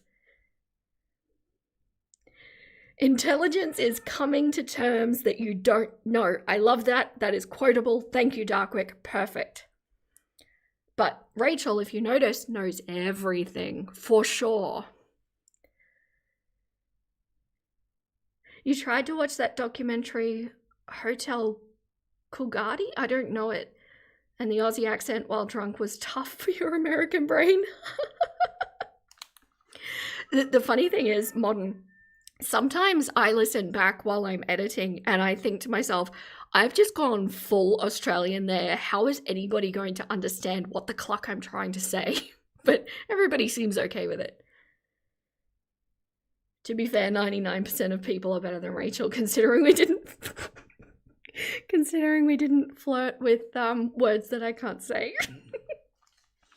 You guys are giving me the giggles. Thank you, Ophelia. It all sounds the same to your American ears, but you do have a soft spot for the West Yorkie accent. I personally can't necessarily tell the difference between a Canadian or an American accent, which is probably what got me on this tangent because somebody said that. I didn't realize this creator was a Canadian. I think the really deep rural Canadian accents are really clear, but when they're a bit more subtle, I can't tell.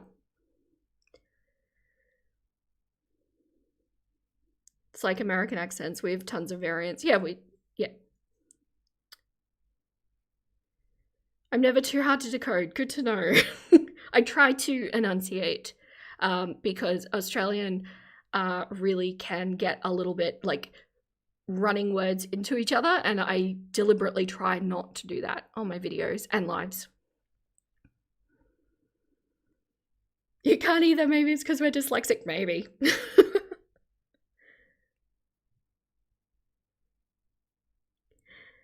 Canadian accents, yes, they're close to the Minnesota and Wisconsin. I can't tell those apart.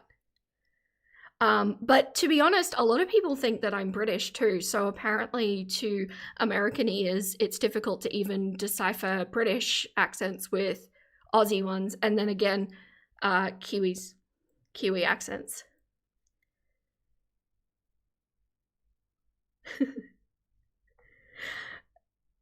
It's kind of like living in South USA. You've got the mild, almost no accent, the country singer style accent, and the yes, even Google can't translate it. If I'm just speaking very normally, I do find that voice to text things sometimes can't pick up what I'm saying, but I don't know if that's just a human thing. You've had the are you British comment too. I suppose though it is valid because we are a derivative of Cockney, so maybe there are some similarities, but not to a lot of them. You can subtly pick out the different Aussie accents. To be fair, you're bad with Kiwi versus Aussie accents. Yeah, I mean, Kiwis pronounce their vowels weirdly, right?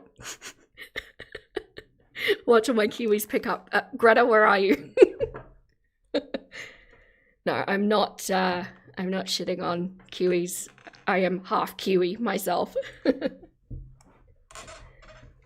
You thought I was British. I am not. I'm an Aussie.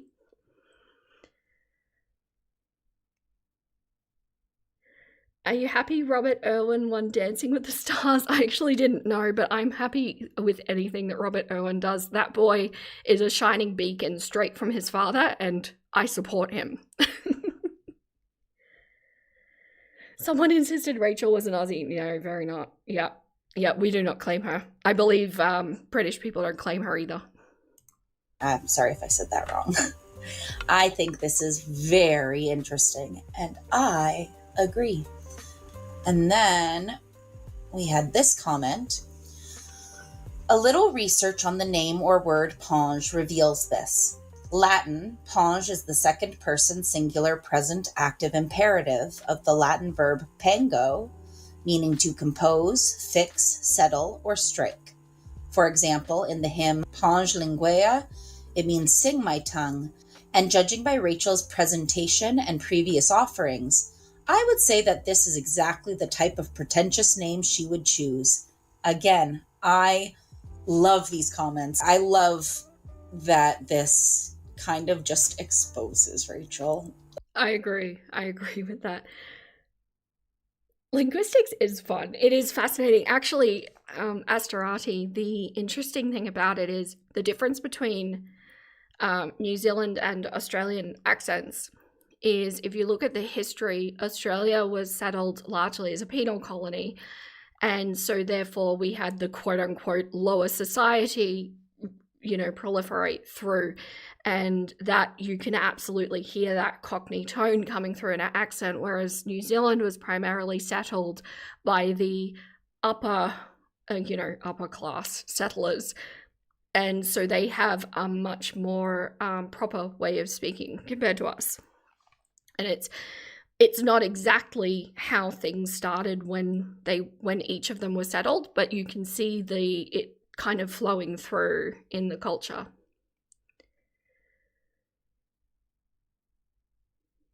Rachel has been moved to the log cow corral. No one's claiming them. fun example of USA lingo differences is what we call carbonated beverages like Pepsi or cola. Yeah, some call them soda and some call them pop, I was aware. We call them soft drinks. You feel like Aussie accent is like coy and playful and British is so serious. Hello, LaFay. Hi. Welcome. Rachel, I'm such a pain. Came to fix the girl world fandom. Oh, yeah. You didn't know that about New Zealand? Yeah. Apparently, I've been unable to confirm, but the rumor is in my family that my great-great-grandparents actually helped found one of the towns there. And they had degrees and everything, so probably upper class. Brit here, we don't want Rachel. Fair. It's true if you ask for a Coke in the South, you normally get asked what kind. You love my channel. Thank you, Lazy Necromancer. I appreciate that. Aussie bush versus Aussie city is very different, yes. And I'm actually wondering if my accent has been shifting because I grew up in the city and I'm living extremely rural now. You know, the kind of rural where fair dinkum is said unironically in conversation.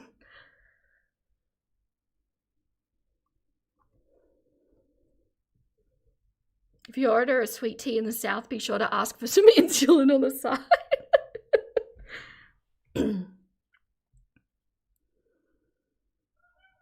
We say colour, but USA says colour. Spelling differences. British person here, not all, yeah, Polly, I agree, not all of them sound serious, but the British do, especially the older generations, correct me if I'm wrong, do seem to be that embodiment of the stiff upper lip. It's like everything is fine, we are unflappable people, and we will not show when we are flapped. Cannot be flapped. Rachel's comments are getting similar in tone. Absolutely, but she tends to delete them. Hey, nobody cares. We are talking rubbish at the moment. No, we're talking about accents at the moment, and we're watching a little reaction channels video and sharing the love. Fair dinkum? You never heard fair dinkum? Means you better believe it, it's truth.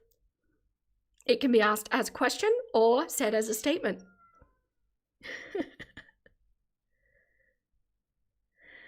Old mate? No, I don't use old mate. I don't know. Do I use? Probably the most Australian saying I would use is man alive.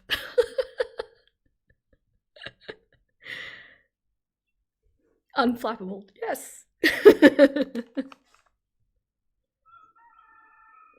You can't wait for the surprise reveal that Rachel hates the woke left. Oh.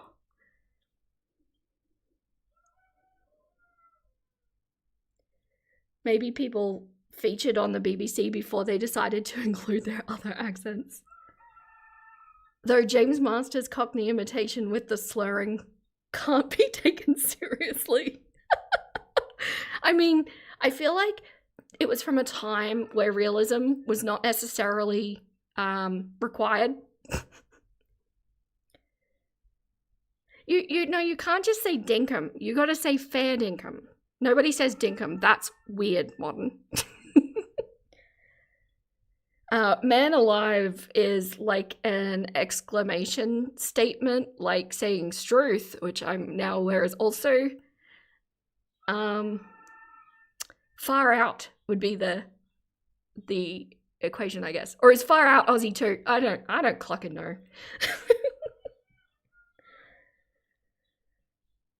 James Masters wooed us all anyway. Did he ever? I had a very large poster of him in my teenage bedroom.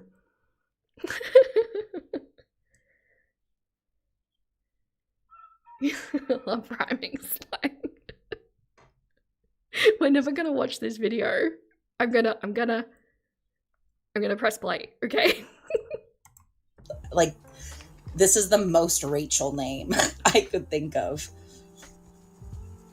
And then, thanks for covering this. I checked out her activity and noted she liked comments that were in favor of her, but wouldn't like any being critical, which, let's be honest, that's the majority of comments on the farms, lol.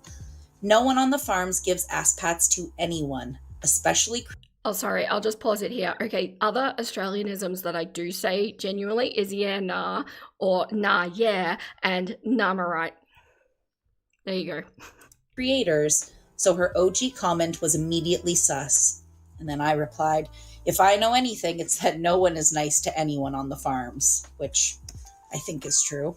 It was clear pretty quickly that this wasn't just some one-off curiosity.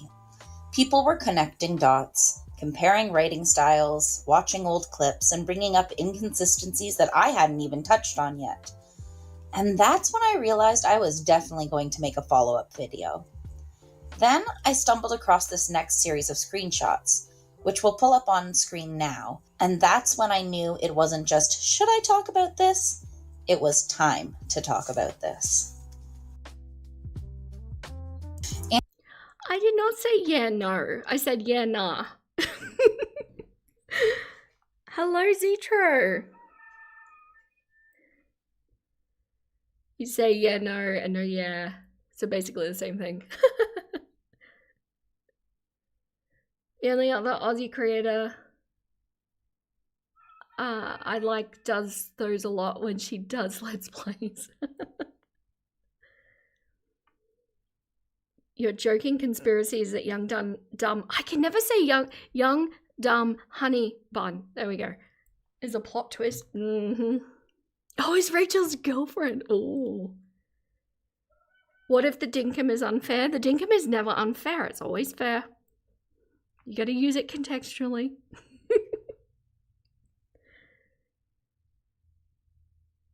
Australians and Coloradans share a lot of surfer slang. We have a large surfer population, especially on the East Coast, all the way up and down.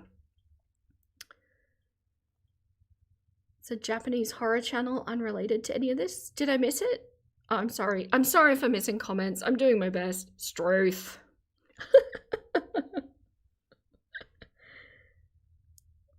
Coloradoans are mountain surfers. Hey, Bobe, you're not late. Don't worry about it. We're still looking at Rachel stuff. I'll just do another shout out because people have been coming in. We're watching this itty bitty tiny channel called Just Girly Things.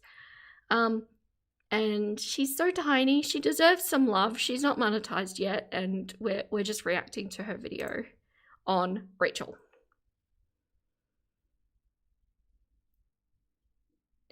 You're a surfer Canadian, so maybe that's a link. Maybe. In other news, you're crocheting a panda. I love that. I love crocheting. I love all fiber arts, so I respect that. I would be crocheting if I could right now too, but I'm busy.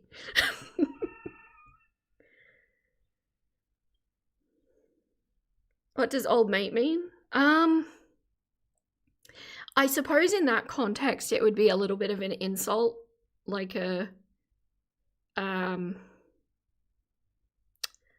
how does one define it? You're asking me to put things into words and I just want to say it's like old mate.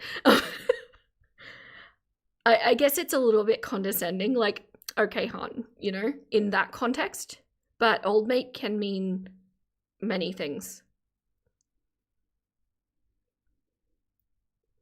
They got them Rocky Mountain oysters. So mountain surfer seems legit. It does. Aussies have a charm that can't be found anywhere else. I think it's growing up in the bush where everything tries to kill you. Maybe. I think we're just pretty chill as a society for the most part. I don't personally relate well to a lot of Aussies, just because I think the drinking culture and the sports culture is so strong and so prolific, and I don't really do either of those things. And if you don't do those things, you do tend to just be an outsider a bit. Yes, that clocking guy. Yeah, that would make sense. No, it's not hag. No. It's very difficult to define these things. I've never had to define them before. You just kind of innately know as an Aussie. But for the most part, if you're hearing an Aussie reference someone as mate, unless they're actually best friends, and that would probably be the C-bomb then, but mate is not necessarily a good thing to be called. And if you ever hear me call somebody mate, you know they done clucked up.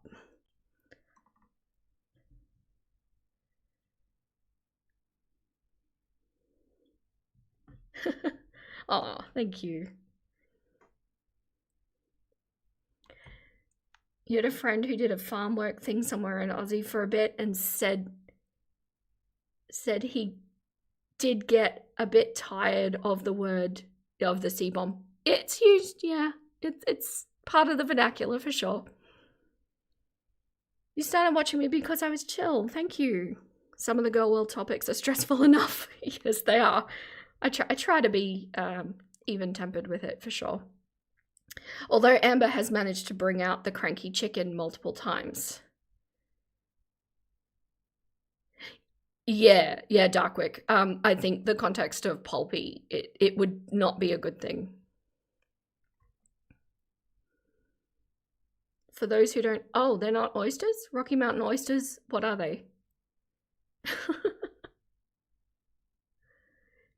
You say buddy or pal and it's never good. Yeah, same vibe, right? Totally. Amber has a better looking face and good hair. I don't underestimate the freaks that watch SSBBW shit. Imagine if Amber got a new channel and made that into an actual weight loss journey.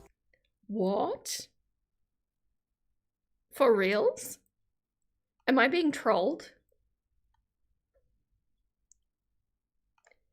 Is that a thing? I had no idea. Oh. Okay. Wow. This is me getting an education. Thank you kindly, Nuggets. Oh dear. Okay. You can keep your cuisine to yourselves. Thank you. Thank you kindly. She'd be Tammy's level of success. Ponge reacted. Anyone remember when Hams used to flex her wallet full of money and say she'd never paid with a debit card? Kiwi Farms members. Ponge reacted. I just hope to God it would have looked something like this. Ponge reacted. LMAO. Rolling eyes emoji. Yeah, probably not. She said she loves YouTube. It's her passion. That was a lie. She will only do bare minimum and if it benefits her.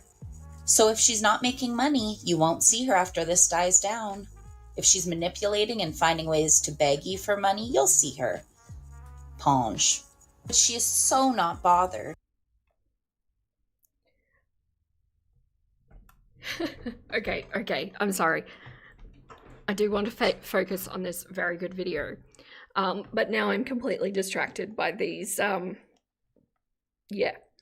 So, honestly, I can get behind not wasting any part of an animal. I think if it needs to go, then everything should be used. But I'm a vegetarian. I'm gonna stay over here in my corner. You've never eaten them and never will.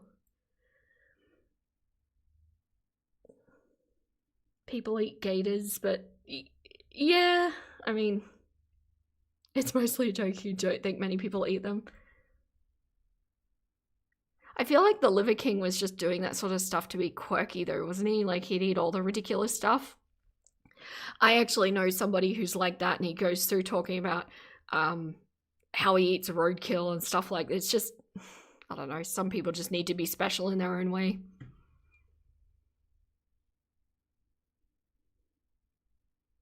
There's a place in Denver that serves all kinds of game and unusual meats. Vera moving on and still. Yes, I'm trying to be, productive. What you don't eat of an animal you feed to your dogs, at least it's not going to waste. You've recently gone back to veggie?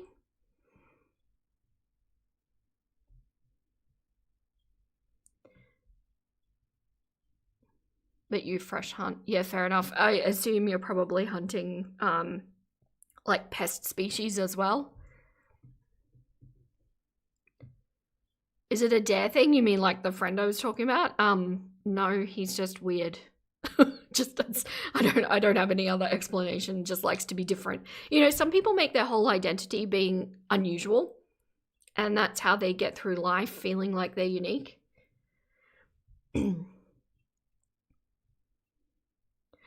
Eating roadkill sounds like a disease speedrun. Yes, but to be fair, he's quite old and quite healthy, so...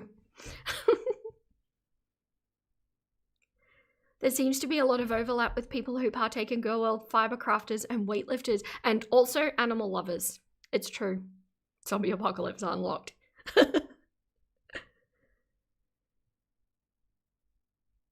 You don't like to waste what an animal provides for you to eat. Yeah. I agree. I think if you've got to do it, do it. Don't waste anything. At least that life was used for something.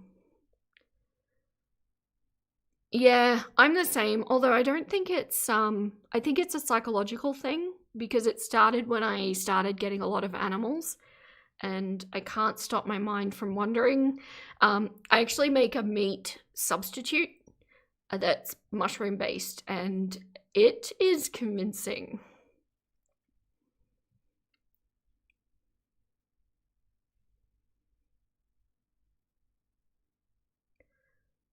As fiber crafting weightlifter, you aren't wrong. Hello, morning on Mars. Okay, I'm moving on. I popped on the live for a minute, just long enough for her to act like I can't believe I'm actually doing this. I'm not this kind of person. I would normally not give my Cash App, but here it is, guys. What in the hell? She knows what she's doing. Evil Dead fistful of food. Ponge. Why are there so many people just so accepting of the bizarre, weird things that she does? Picking the bleeding, the popping all over the place? It's like they accept it instead of making her feel bad to be better. I do not understand. I don't understand why this Ponge person cannot use punctuation. My God. Gross. She shouldn't have given shit to Becky. What the fuck? And that was from November 6th. Ponge. Damn, Beck's already elbow deep in this, expecting this cash. It would be so if she gives it to Beck. Again, November 6th. So if they're right, if Paige is Rachel, then she's just there spreading her word in Kiwi Farms as she sees fit. What do you think? Do you think this is Rachel? Or do you think this is maybe just a Rachel supporter who has inside info? You feel like you need a little chicken in the corner that reacts when you talk. Oh, I do have a little Vera. I turned it off. I do need to animate it. I've been meaning to learn how to animate it and then give it something, but I am still researching if there's a way that I can make it happen when I talk. As far as I know, it needs to be manual, and it's just an extra thing that I need to do, so I have not been doing it. Holy run-on sentence, Batman. You just accept the fact that as a human you're an omnivore, but you do try to be conscious. Yeah, that's it. I don't have any judgment for people, honestly. I just do what I do. I live and let live, I do have a slight problem with the girls consuming so much in excess, or like that time that Amber just pulled all of the batter off the chicken nuggets. That hurt my heart. It's just waste that bothers me. You think it's just a Rachel simp? Rachel being very salty, she lost 4K. More than that now. She doesn't want Beck to get the money because she wants it for herself. Fair. Hello, Elaborate Dreams, Vera. I don't think I've thanked you yet for being a clucker. Thank you so much. Sometimes I may have. I'm seeing the handles on this chat, and then in the comments section, I see the actual name. So yeah, I may have. Could set up a PNG tuber. Okay, I'll look into it. Because that would be cool if just when I started talking, it's like, aha, Vera. You're still on the fence if Paige is Rachel or not? Mm-hmm.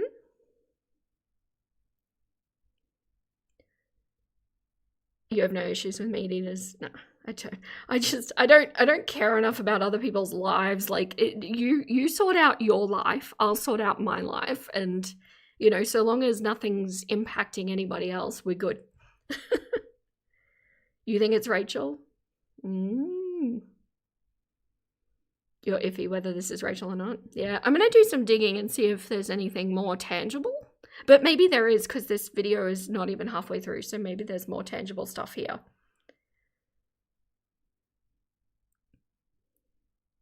It sounds like something Rachel would say and do. She's sus.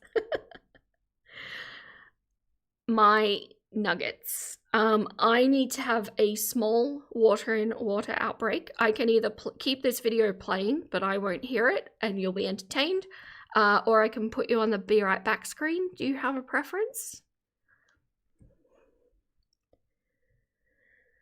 The money she gave to Beck, you mean? Oh, you mean, yes, it was 4K. Sorry, yeah, gotcha.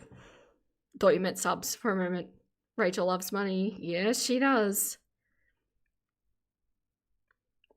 When Rosie ate 40 ounces of ribeye. Like in one meal? Oh no, I'm hydrating. It's the opposite problem.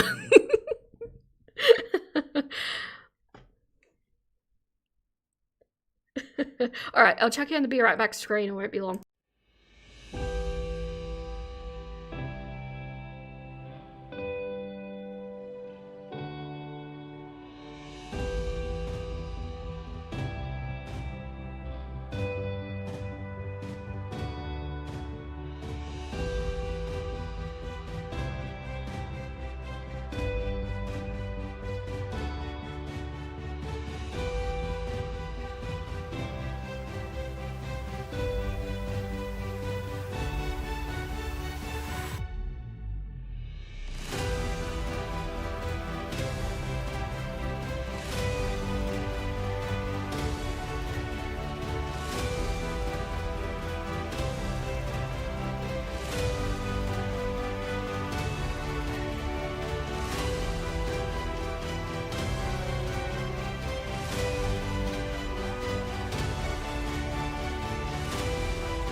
Did you have to say it like that?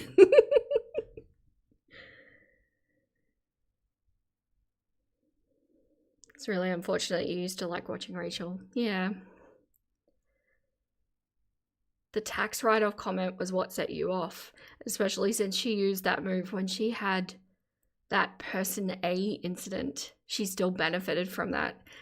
Yes, I didn't like that, like, what, 5 months prior or however long it was, she pretty much used the same apology tactic as she did this time. So clearly nothing was learned, which makes me feel like there's not going to be anything learned this time either. I think this is just who she is, which I wouldn't have a problem with if she was upfront about who she is. But she's trying to be somebody different. Not gonna lie, you love the tarot readings that have cropped up in Girl World.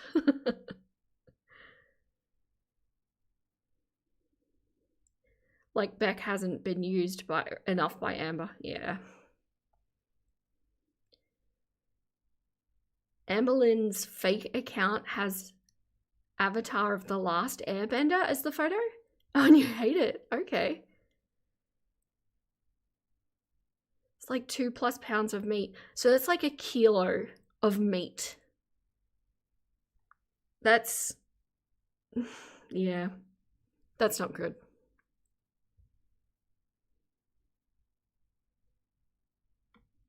How much did she lose? Let me see. Actually, wow, she's at 51.5 and she started at 65.5. It's a lot. Like, it's still going. And the other people that I've been following also, Jawbone's still losing them. And you can see these peaks when they put out new videos. Studio Deets is still losing. And see, there's a peak there with the video. Although that was seemingly a good day. Hector Kana as well, still losing.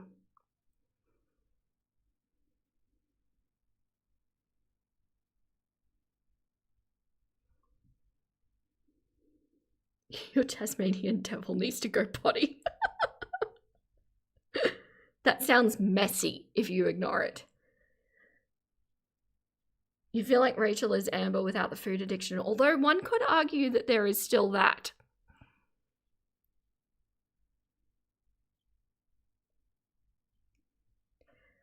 Rachel is taking the tact. After that shocking apology video, she is now just moving on as though nothing has happened and pretending to be who she is and, yeah, just continuing on as normal, which is why she's interesting still to me. I feel like if she actually redeemed herself, I would stop because there's nothing to learn from her.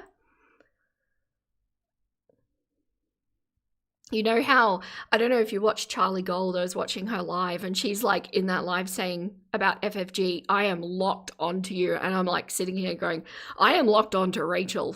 I want people to remember that she is not who she says. And we have so much to learn from that. And until she starts to actually prove that she's learned, which I hope she does, I really do. This is going to be a thing with her and I. She's trying to act unbothered, yeah. One of your comments was used on Just Girly Things earlier. I looked at the timeline, what was said and what was left out, then did some deductive reasoning. I believe Rachel, Paige, Andrea, or A are her. Interesting, Poochie. I'm going to be delving into it. I don't know if you have anything that would help my research, if you would be willing to send it to my TikTok or Instagram. Because I want to try and find something tangible on it and see if I can verify it.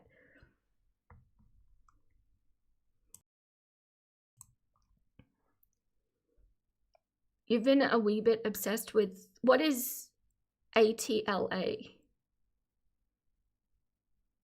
They're your go-to for comfort watches? Oh.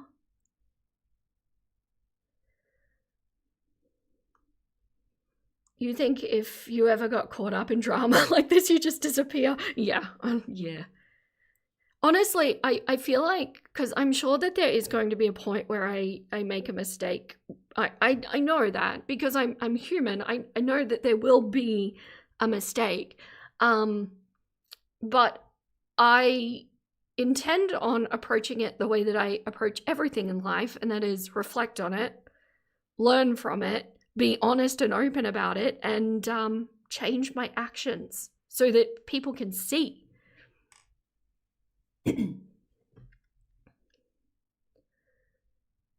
Rachel attempting to post as if she's not become a huge topic in Girl World is wild. It is. Oh, Avatar: The Last Airbender. Right, gotcha.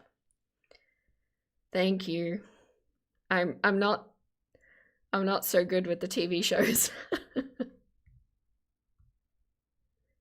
You got bored and after that fizzled out and came back to Girl World like 2 months ago. What a time to come back. The degree of mistake makes a big difference as well. I agree, I do. I think the handling of it is important too though, because like, you know, the dive that I went into with Studio Deets, it's like the comment was shitty, but the apology video was over the top for what the error was, which kind of managed to compound the error in the first place. And so, yeah, I think, you know, I don't think there's a right or a wrong way to do every single different mistake, but yeah. It's a good show. You recommend it?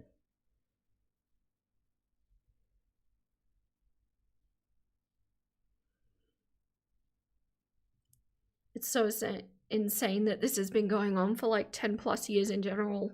Yeah, it has, hasn't it? I think we are in the middle of a shift that we will look back on historically as the end of Girl World. I think we're about to move and change that would be unrecognizable to the past 10 years. Her response made it 1,000 times worse. It really did. It did. P.S. There are 2 Aussie couples who have reacted to all of Avatar, and they're all so sweet. Oh. Is it a, it's animated, isn't it?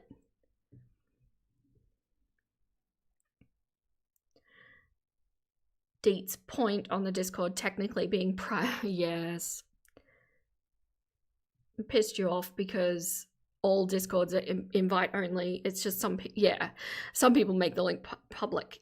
I agree. I actually got called up on, because in my video I said, you know, we're millennials, we grew up with it. People took that to mean that I was like fortunate to have the internet that young. My school required it. Did your schools, for the millennials in the chat, did your schools not require it? I don't know if that was like just my school or an Australian thing or whatever, but we had to have it, like in high school, not primary school.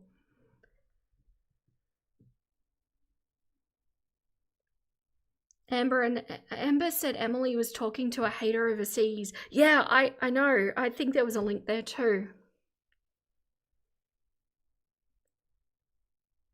Kind of surprises you with people who cover more girl cows. There's a lot more creative infighting that does seem to be. At the moment, it seems to be just creator after creator being added to it.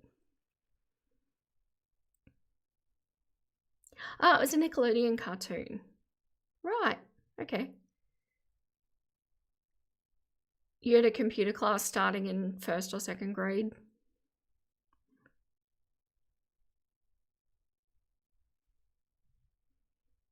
Graduated high school in 2010. It was not required to have internet at home, but we had to use school computers to complete projects if we didn't have it. I graduated in 2002. So the internet was quite new, but yeah, I don't know. They said we had to have it for assignments, so it was a non-negotiable. I'd pay money to see her scale. I think that Emily got her up to or exceeding 700 pounds. When she did... I'm so trying not to pause this video to death. Yes, absolutely, Poochie. I really want to support good creators. Just the only thing I would keep in mind, make sure that they are of good, you know, they're credible, and have a good vibe about them, if that makes sense.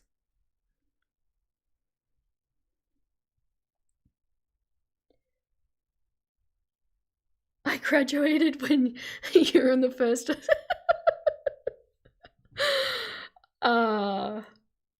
Thanks for that.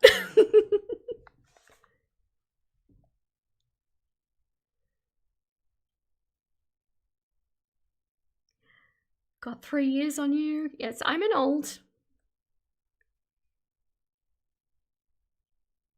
I actually was shocked to see that Glitter and Lasers was close to our age. I didn't realize she was that mature. They didn't mandate having internet, but you think only 2 girls in your class didn't have it access at home in the class of 2003. You've never seen this picture before? What picture? Oh, I graduated before you were even born. For shame. Why would you do that? That's not nice. Mid-90s in school. We had the OG Macintoshes. Yeah. played games but not for internet. Yeah, interesting. I think it's just, maybe it wasn't consistent and I incorrectly assumed that that was a school standard, but apparently not. Just a seasoned nugget. These kids, hey. Honestly, for those who are younger and looking ahead, my 30s were the best decade of my entire life. They were fantastic. I got to know myself. I got comfortable with myself. I learned so much and found peace. And I'm looking forward to my 40s to see what they have to bring.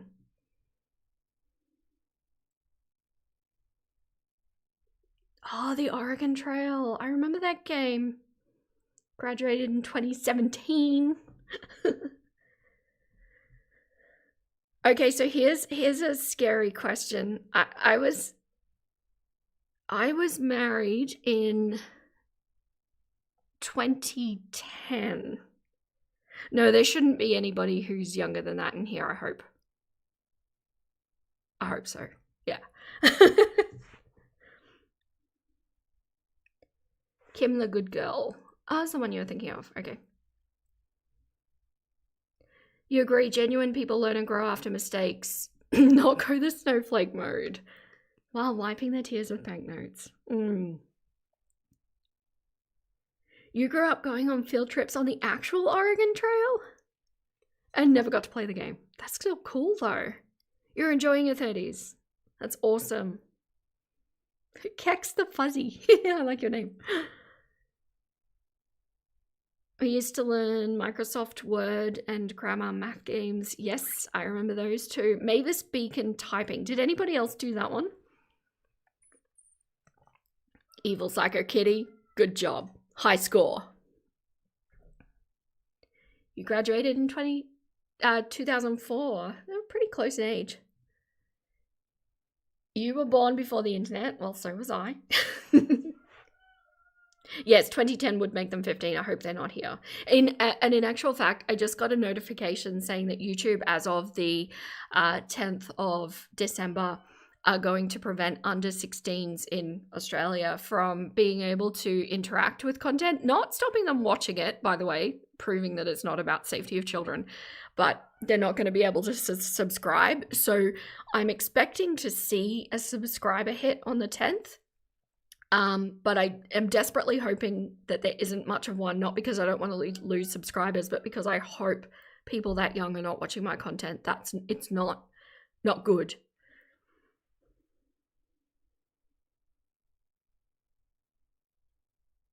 You were born before the internet, getting close to those 40s. Yeah. 40s should not be scary.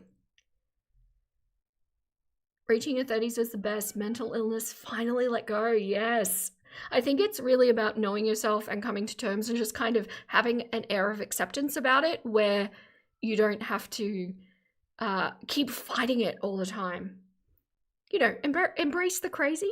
You had Mavis Beacon.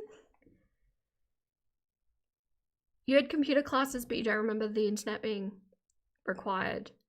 Yeah, it may just have been my school. I don't know. Gen X, you had an outside toilet. My sympathies. You graduated in 97. Oh, so you're not that much older than me. It's fine. It's fine. How are your 40s going?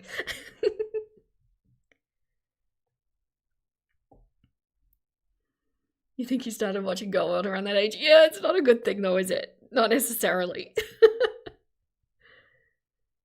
What's an outside toilet? Lego.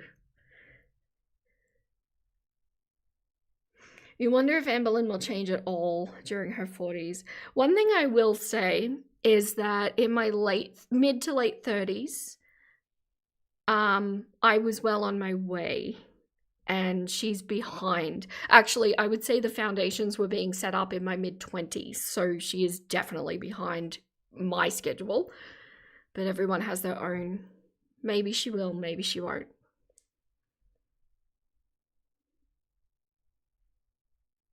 There is a rooster crowing. Always. Always.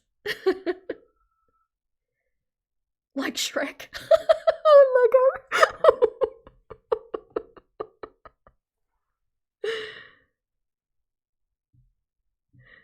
We were the fun age group where we were required to take cursive and typing class. Yes.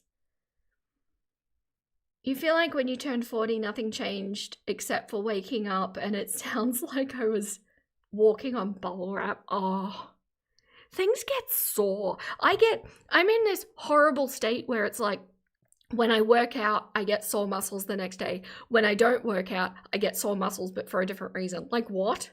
So I'm just always sore.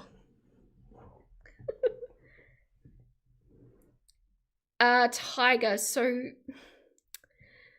basically what YouTube has come forward saying is that they're going to use biometrics to guess people's age, so they don't have to try and get ID from people. But if you remember not long ago, Destiny had a live stream canned because they determined her to be an unaccompanied minor. So I don't know how accurate those biometrics are, but they're taking many things into account, not just your face if you upload, but also your viewing structure. So long story short, don't really know. You try to ignore the grey hairs coming in. I have only a few, but they're really silver. And you know what they look like? That fairy hair that Amber wears. I quite like them. They're like really silver. Cursive was my dyslexic nightmare. A relatable boot cap. The sweet summer child who did not have house phones dial up. Oh no, the outhouse.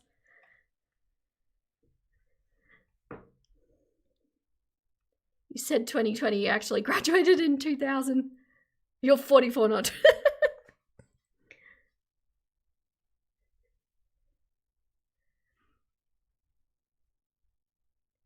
You don't want YouTube taking your biometrics. It's too late. It's too late. I know it's gross, but it's a thing, and it has been for some time.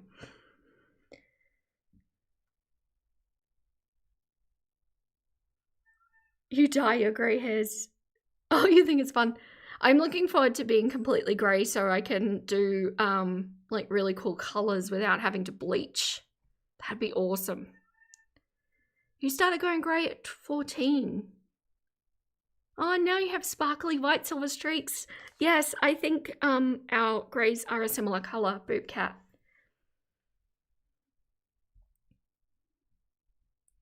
Amber likes to lie and brag about how people mistake her as a teenager. Well, yes, but Destiny, I think, was mistaken for a teenage boy. I don't know.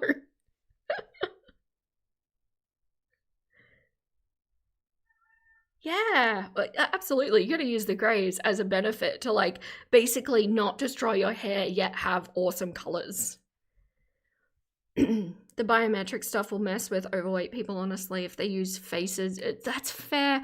Although, I do know there's more going into it. I don't know how they could possibly tell the age of someone by what they're viewing. Because could you not just have one account that views the kid stuff and then another account that views adult stuff? I don't know. It's their problem, not mine. I'm glad.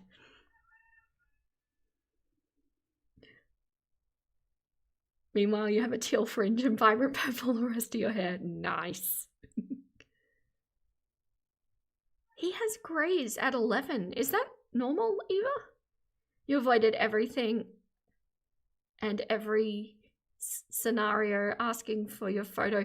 Yeah, honestly, Star, I'm a bit the same way, although I did need to prove my ID for this channel to become monetized, which I kind of understand because, you know, child labor starts to come into play, and I felt like if I'm going to use their platform to earn money, then it makes sense to me, especially since obviously you can't see my face, so they couldn't use that. You love by mid-end, we end up just chatting. I know. You guys are fun to talk to. You remember AOL, so do I. And I really want to do this video justice by finishing it. It only has 8 minutes left. are you guys cool if we do that? Or do you want to keep chatting? I want to make sure this channel gets justice. Your sister views Minecraft Let's Plays almost exclusively, but she is very much an adult. Yeah, exactly right. You could mix a semi-permanent color with conditioner. Yes. Yes. With grey hairs. 100%. If they use too much viewing history, your husband would be marked underage. Ooh. So much Pokemon and Minecraft. It's really funny. I've been playing Minecraft since, what, like 2009?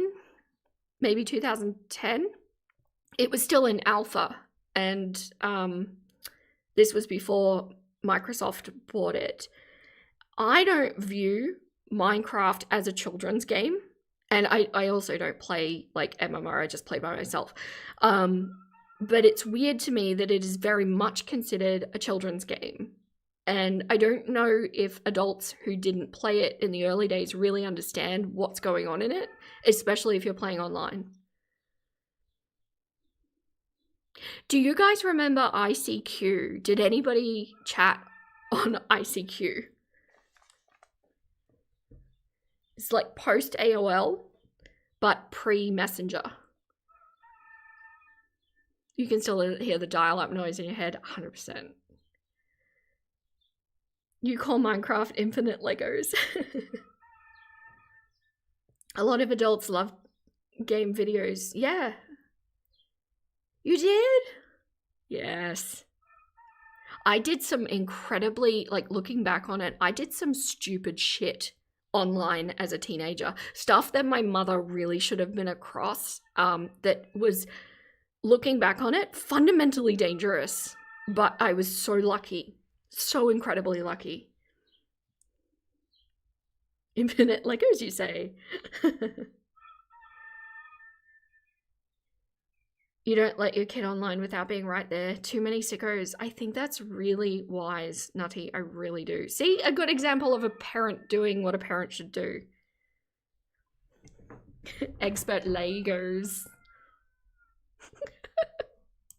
Did that Nicki Minaj part where she thought she was showing her belly to everybody and her feeders? She's never been this big. Not in her entire YouTube career. She is very pleased with herself.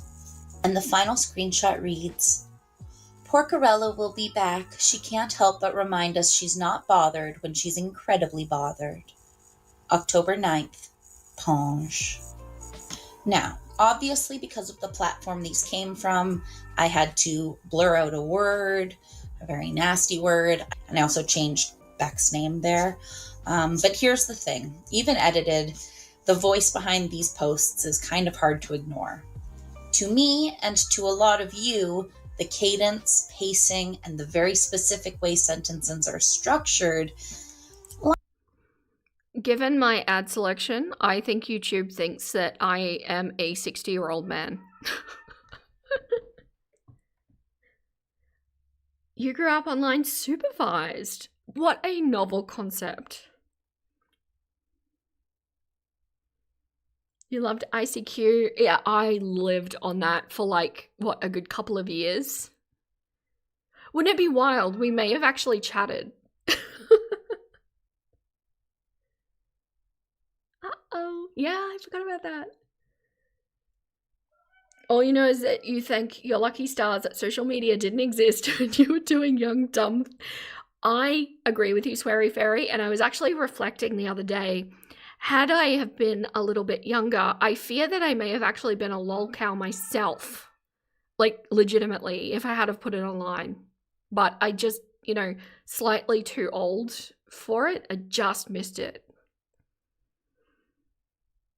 Your son plays Minecraft, but he plays alone or with your sister. Yeah, it doesn't need to be an online game.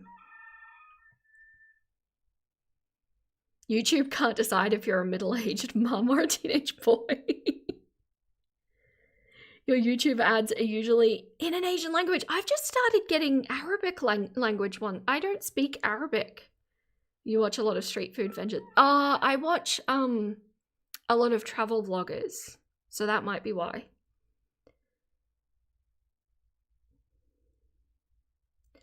your son's computer is right across from yours. See, and you can see everything. See, what was weird about my mother is that, I know I've talked about it before, that the combination of overprotective, helicopter, and then also completely negligent.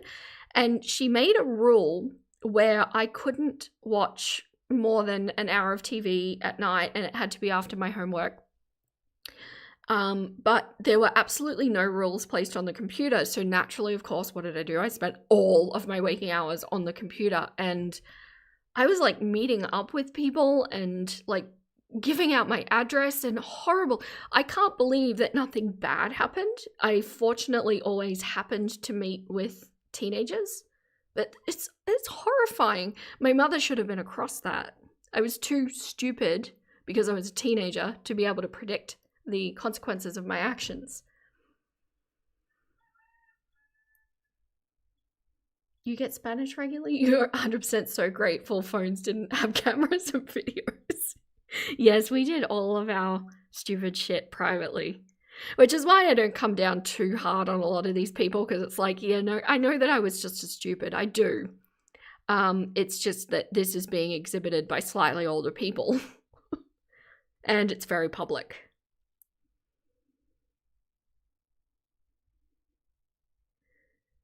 One is only a lolcow when they don't grow out of the phase. I am going to hold tight to that, Lego. Thank you. YouTube definitely thinks you're a man because you watch Warhammer 40k like women can't watch that, right? Horror narrations and lolcows. Your parents were the same overprotective and negligent combo. Yeah, it's confusing, isn't it, to process it as an adult. ICQ was your first chat program. You only watched videos online and anime. You were a good kid. You did some things like that on the internet when you were a kid, yeah. And it would have been so much easier for predators back then to do stuff than it is now. You didn't learn what YouTube was until you were 16. YouTube was not a thing when I was 16. Your parents kept you away from it. It's probably good. Especially back in the day, YouTube was... I've seen things on YouTube, you know, before they did their big cleanup that really should have only been on adult sites. You don't even want what you said 3 months ago. See it in anyone's mind. Another overprotective, negligent parent.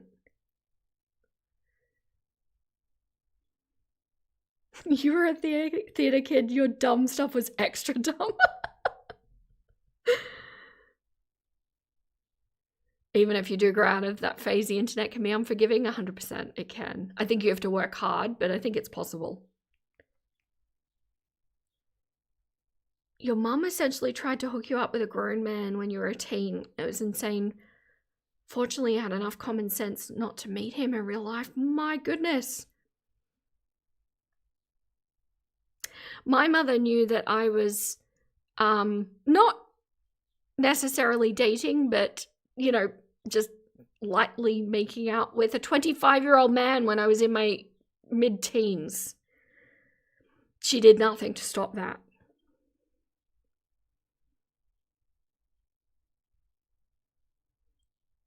You had 2 scary situations on games, and you told your mum and she acted. That's awesome. Your internet usage was always checked until you were able to be trusted. I've always been a little bit tech-minded, and she did check a couple of times. I had always hidden everything. There's no way that she could have been able to see what was actually happening. You originally, that was nutty. What a ride. You originally got on for YouTube Music, and then after a couple of years got sucked into Girl World. That is a progression. There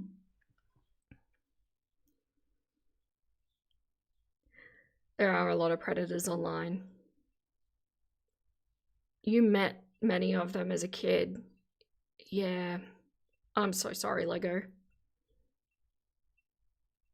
It does mess with your ability to be able to track things, doesn't it? You do learn over time, though, for sure, to learn to see reality, so to speak. Okay, we are doing this. Lines up eerily well with how Rachel speaks in her videos. She has distinct verbal habits, certain rhythms, certain ways she phrases irritation or outrage, and a very recognizable style when she's trying to sound dismissive, sarcastic, or over it. And those same patterns showed up in the screenshots that people were calling out. Now again, this doesn't prove anything. Anyone can imitate anyone. Anyone can be a troll. Anyone can create a persona.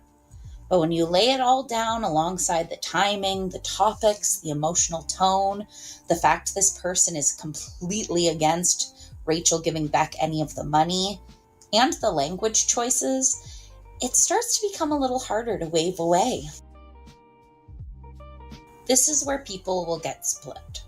Some say, who cares? Everyone posts anonymously somewhere. And honestly, they're not wrong. A huge portion of the internet is built on anonymous accounts. But that's not really the point here. The point is, if a creator is presenting one personality on camera while posting something completely different behind the scenes, to me that discrepancy matters. Especially in a community where authenticity is the brand, accountability is preached loudly, transparency is used as a selling point, and empathy is supposed to guide the content. I think she nailed it there. I think that's exactly right, and what the problem is, because we know that there's people that act as characters online, and that's fine. But this community, it seems to matter that you're authentic.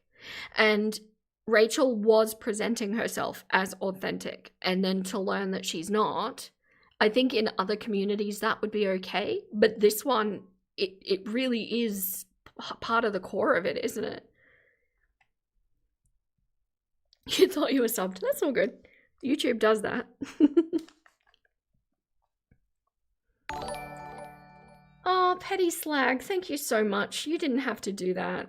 I didn't feel like I was very helpful, but I hope you found it helpful. Thank you so much. You guys are so generous to me. I don't know what to say. I legitimately get speechless and am like, no. Sometimes it's too easy to project trustworthiness onto strangers online. That's so true. It is, and I don't think it's people's fault for doing that.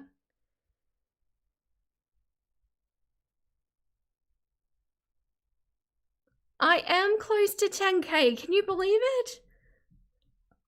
I've been kind of watching it. I've had a bit of a spike recently. I think it's surreal. Like I say, at a year, I was hoping to hit 1,000 subscribers. So yeah, it's amazing. Yeah, Go Well values transparency. If you're going to be messy, but be upfront about it. 100%. Smocks, I agree.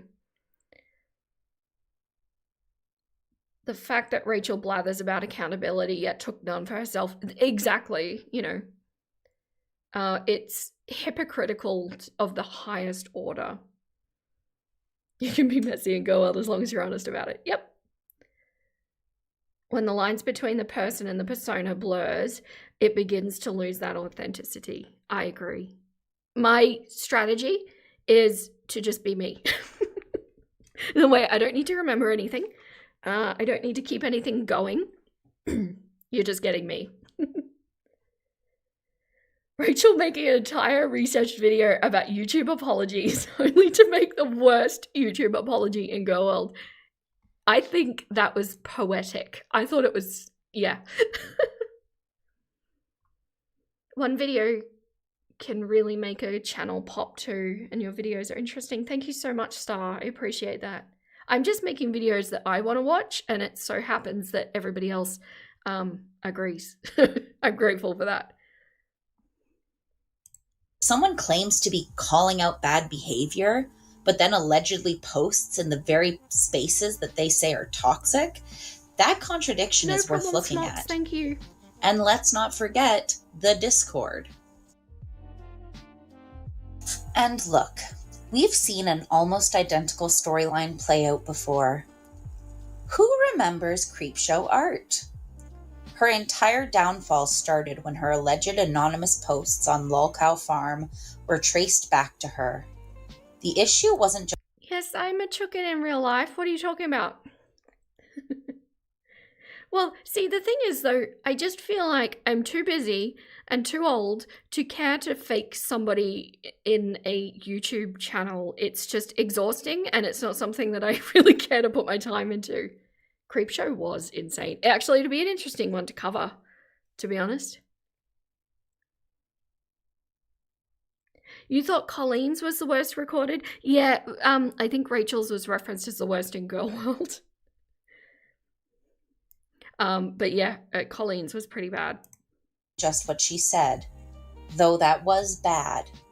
The issue was the disconnect. On YouTube, she positioned herself as a moral commentator, a voice of reason, someone calling out others' hypocrisies. But behind the scenes, allegedly, she was posting in the exact same spaces she claimed to be above, participating in the exact behavior she condemned. And once people saw that disconnect, her reputation imploded almost overnight. Now, am I saying that Rachel is Creepshow? No, the specifics are very different, but the pattern of the discourse is similar. A creator with a curated public persona, anonymous posts that seem to contradict that persona, a community suddenly questioning which version is real, and a conversation about accountability in the commentary space. And the thing is, Creepshow's downfall didn't happen because of one post or one leak. It happened because of the pattern those posts formed. That's why people are comparing the two situations now. Not because the situations are identical, but because the conversation feels familiar. And here's another parallel that really sticks out. With Creepshow Art, part of what sank her reputation was the way she allegedly talked about other creators, and even her own friends in private spaces. According to the leaked Lolcow posts, there were instances of personal attacks, snarky commentary, completely different from her on-camera persona. Now, she really was hiding in plain sight, and it does feel similar to if Paige is Rachel, it does feel similar. Yes, she did stalk her partner's ex for years, 100%. Like, and did some really insidious stuff. It is hard to top that kind of degeneracy. Reactors getting cozy with each other will backfire at some point. I agree with you, Nutty, and that's why this Chukin is an island. I don't speak to or about, actually, other reactors anywhere. I don't need that kind of what's the word I'm looking for? Like my brain just switched off. Recognition. There's another person who faked a ton of messages to herself from a Karen personality. Who was that? I like that, Asterati. History doesn't repeat, but it does rhyme. Yeah, the Creepshow stuff, it went down years ago. It's quite interesting. And it was actually, Creepshow was actually my introduction into lolcows, now that I think of it. The first time I heard that term. Cruel World, Happy Minds, yes. I love that channel. Another person that seems to have quite a lot of integrity. I know she makes her mistakes from time to time, but, like, I think she's good. This squirrel stays up your tree and just throws nuts at you. Only a matter of time before those accounts are revealed to be either Amber, Rachel, whatever themselves. Yeah. Can't remember the exact name, but she was a seller of blankets? Right. I'm sorry, my nuggets. I'm just going to play the video for a sec. My husband is trying to signal me. Now, looking at Rachel, some of the private Discord posts show a similar pattern. The way she allegedly talks about other creators or even friends behind the scenes mirrors the same disconnect. Can I share a cute husband moment with you? He just messaged me and said, I leave it on noisy just in case there's a an emergency. And he said, nothing important, just wanted to say I saw you had over 100 people watching and I'm proud of you, smiley face. Oh.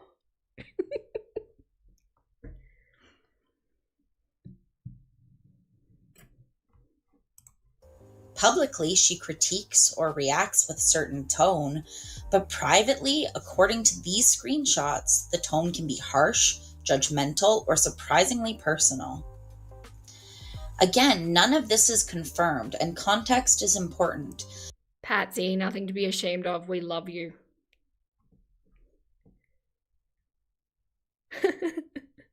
Couple goals. Yeah. He's a good egg. But the pattern is eerily similar.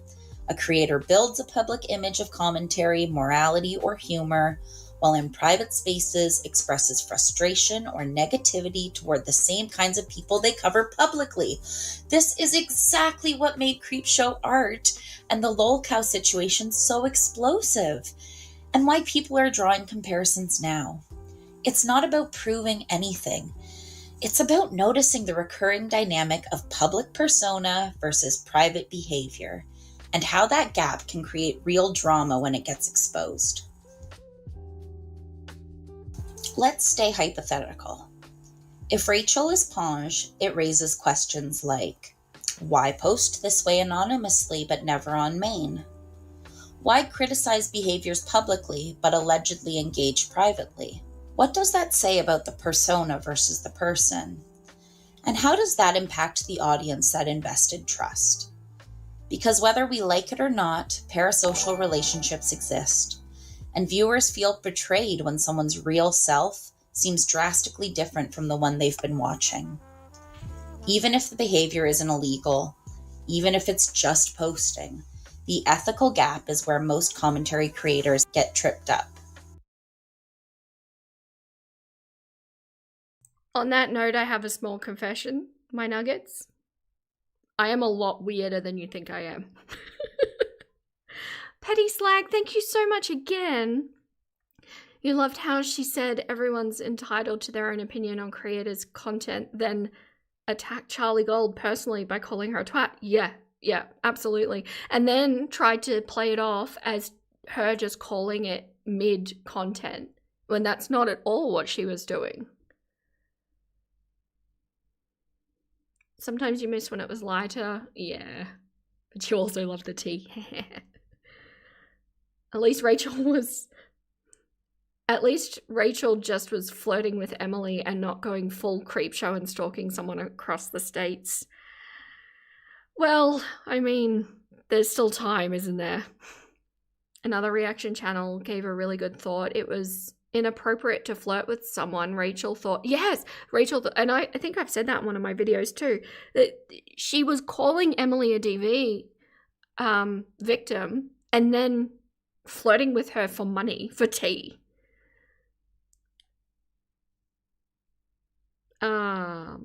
Evil Psycho Kitty? What? I've never heard of this. Was he really? Oh my god. You're pretty sure I was weird. I let my freak flag fly. Yeah. I'm not ashamed of it. We're all weird in our own way. We're all mad, and here we are. I've really found my people with this channel. I don't know what that says about you. Mobility Mary was a mobility scooter menace. Oh my gosh. Goodness, talk about doxing yourself. I know. No worries, weird chickens, nutty squirrels, chicken pickles. It's all gold. You don't know his name, but he remembers seeing. Interesting. Very interesting. On the flip side, if Rachel isn't Ponge, then what we're looking at is a case of mistaken identity, a troll mimicking her voice, or someone using her style intentionally to stir drama. All of those are completely possible, and in that case, I'll be the first to admit that I was wrong. But the reality is, when you're a public figure with a recognizable writing style, people will imitate it. And platforms like Kiwi Farms thrive on ambiguity. They bank on it, which is why it's so important to keep everything in the realm of discussion, not accusation, and absolutely not in dogpiling. To me, this only matters for one main reason. The conversation about accountability in online spaces shouldn't only apply to the people creators talk about. It should also apply to the creators themselves. If you present a persona built on calling out contradictions, then yeah, people are going to ask questions if contradictions start showing up in your own behavior. It's not about dragging people or dogpiling or trying to ruin anyone's life. It's about being honest about the influence creators hold and the standards they themselves set. And that's where I'm going to leave it for today. Whether these posts are Rachel or not, the conversation around persona, anonymity, and accountability isn't going anywhere. And I'm definitely going to keep following the situation as it develops. If you got something out of this video, don't forget. So you can see why I like this channel. I think the thoughts are really good. I think she's very grounded. The temperament's great. The message is great. I enjoyed that. I do. And I think she's handling something that is speculation very respectfully and very well.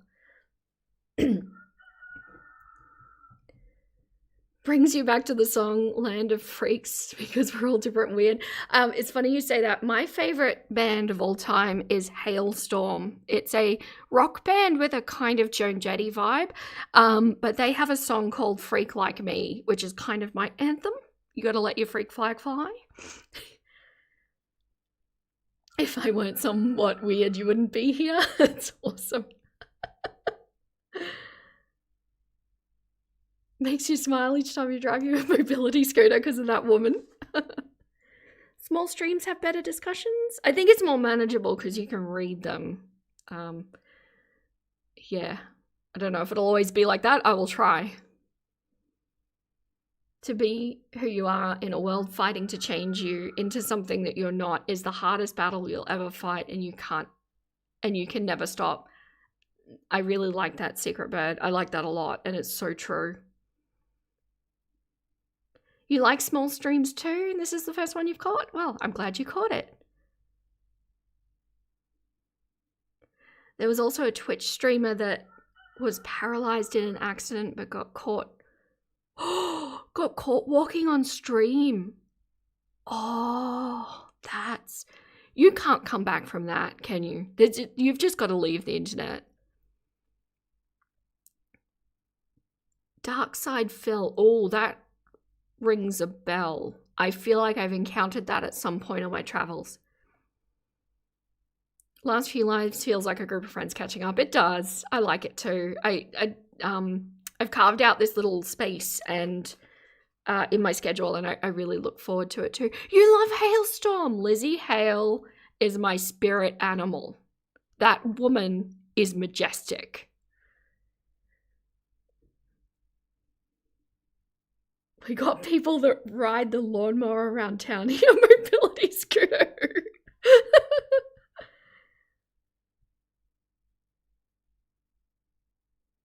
DSP has been around for a really long time. Okay. Oh, so that was him.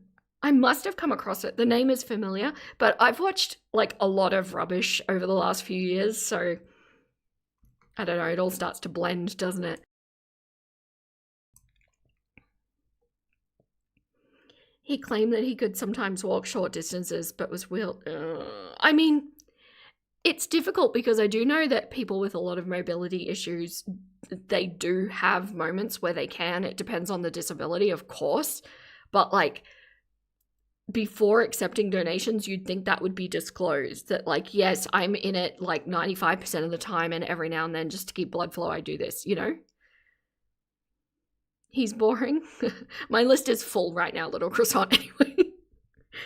It's intense. Sort of the same genre as Wings of Redemption and Boogie. Yeah, I don't know if that interests me a lot. I find Boogie a little dull, personally. It's not my flavor, but like the people that resonate with me, I think sometimes it's a little bit random. Anyway, so yeah. But no, I've loosely added so obviously Rachel plus other problematic reactors, and I'm very interested about what Charlie Gold has to say about FFG regarding this doxing of viewers, which is unbelievably not okay.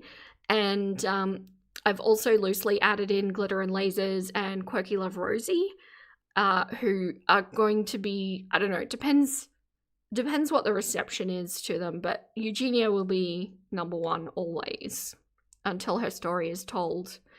And I think I'm going to have to start prepping her videos at the beginning for people to watch that video that I did of Time is of the Essence, because I think should the worst happen, people are going to be divided in my decision of what I'm going to do moving forward.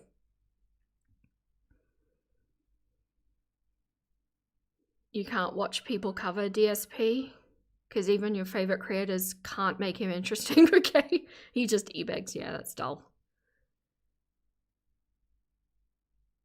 How about the guy who fled the US because of crimes, faked an identity and disability in the UK? Wow. Really? What did FFG do now? Apparently she's doxing her viewers and using their like giveaways that she's created on her channel, and using the information from that to put pictures up on her social media. I haven't looked into it. I have not verified it. But it's, I don't know. Because I've said that I won't cover FFG and the BBJ stuff just for my own mental health, but the other stuff she's doing is interesting.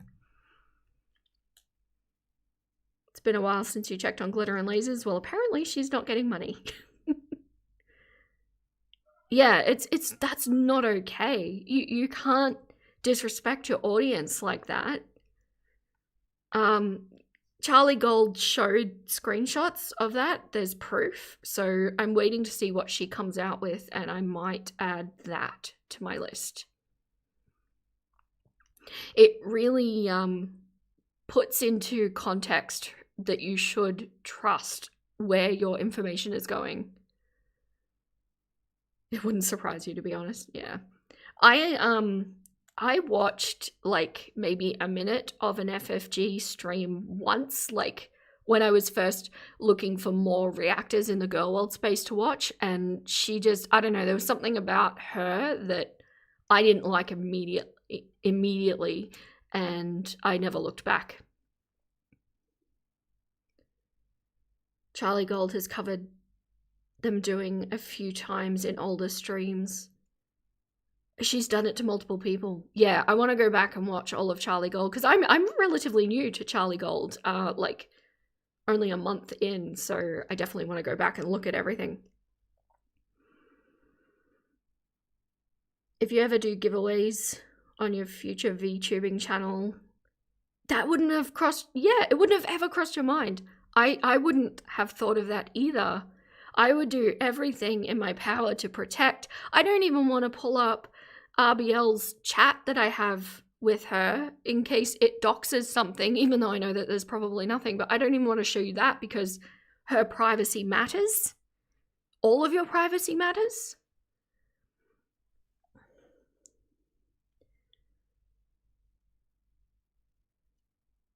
Pretty sure FFG and Charlie have some kind of feud. Yeah, it seems like that. It seems like FFG was trying to take her down.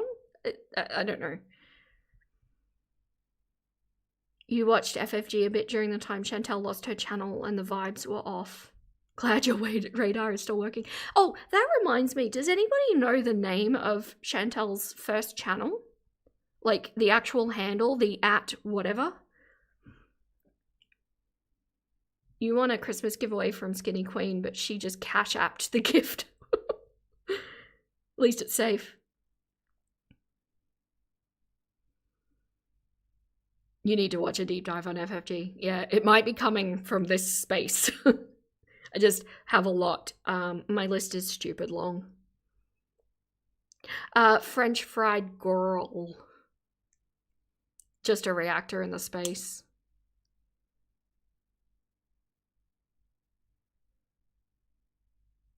Yeah. She's... I would say if you like my kind of content, she's probably not your kind of content. We are very different. She did, yeah. I was trying to find old videos on the Wayback Machine, but I can't seem to locate what her name was. And it's difficult because YouTube changed their URL structure at a certain point. Shan freaking tell? Ooh, I'm writing it down. Thank you. I'm not planning on covering her anytime soon. I just want that in my back pocket.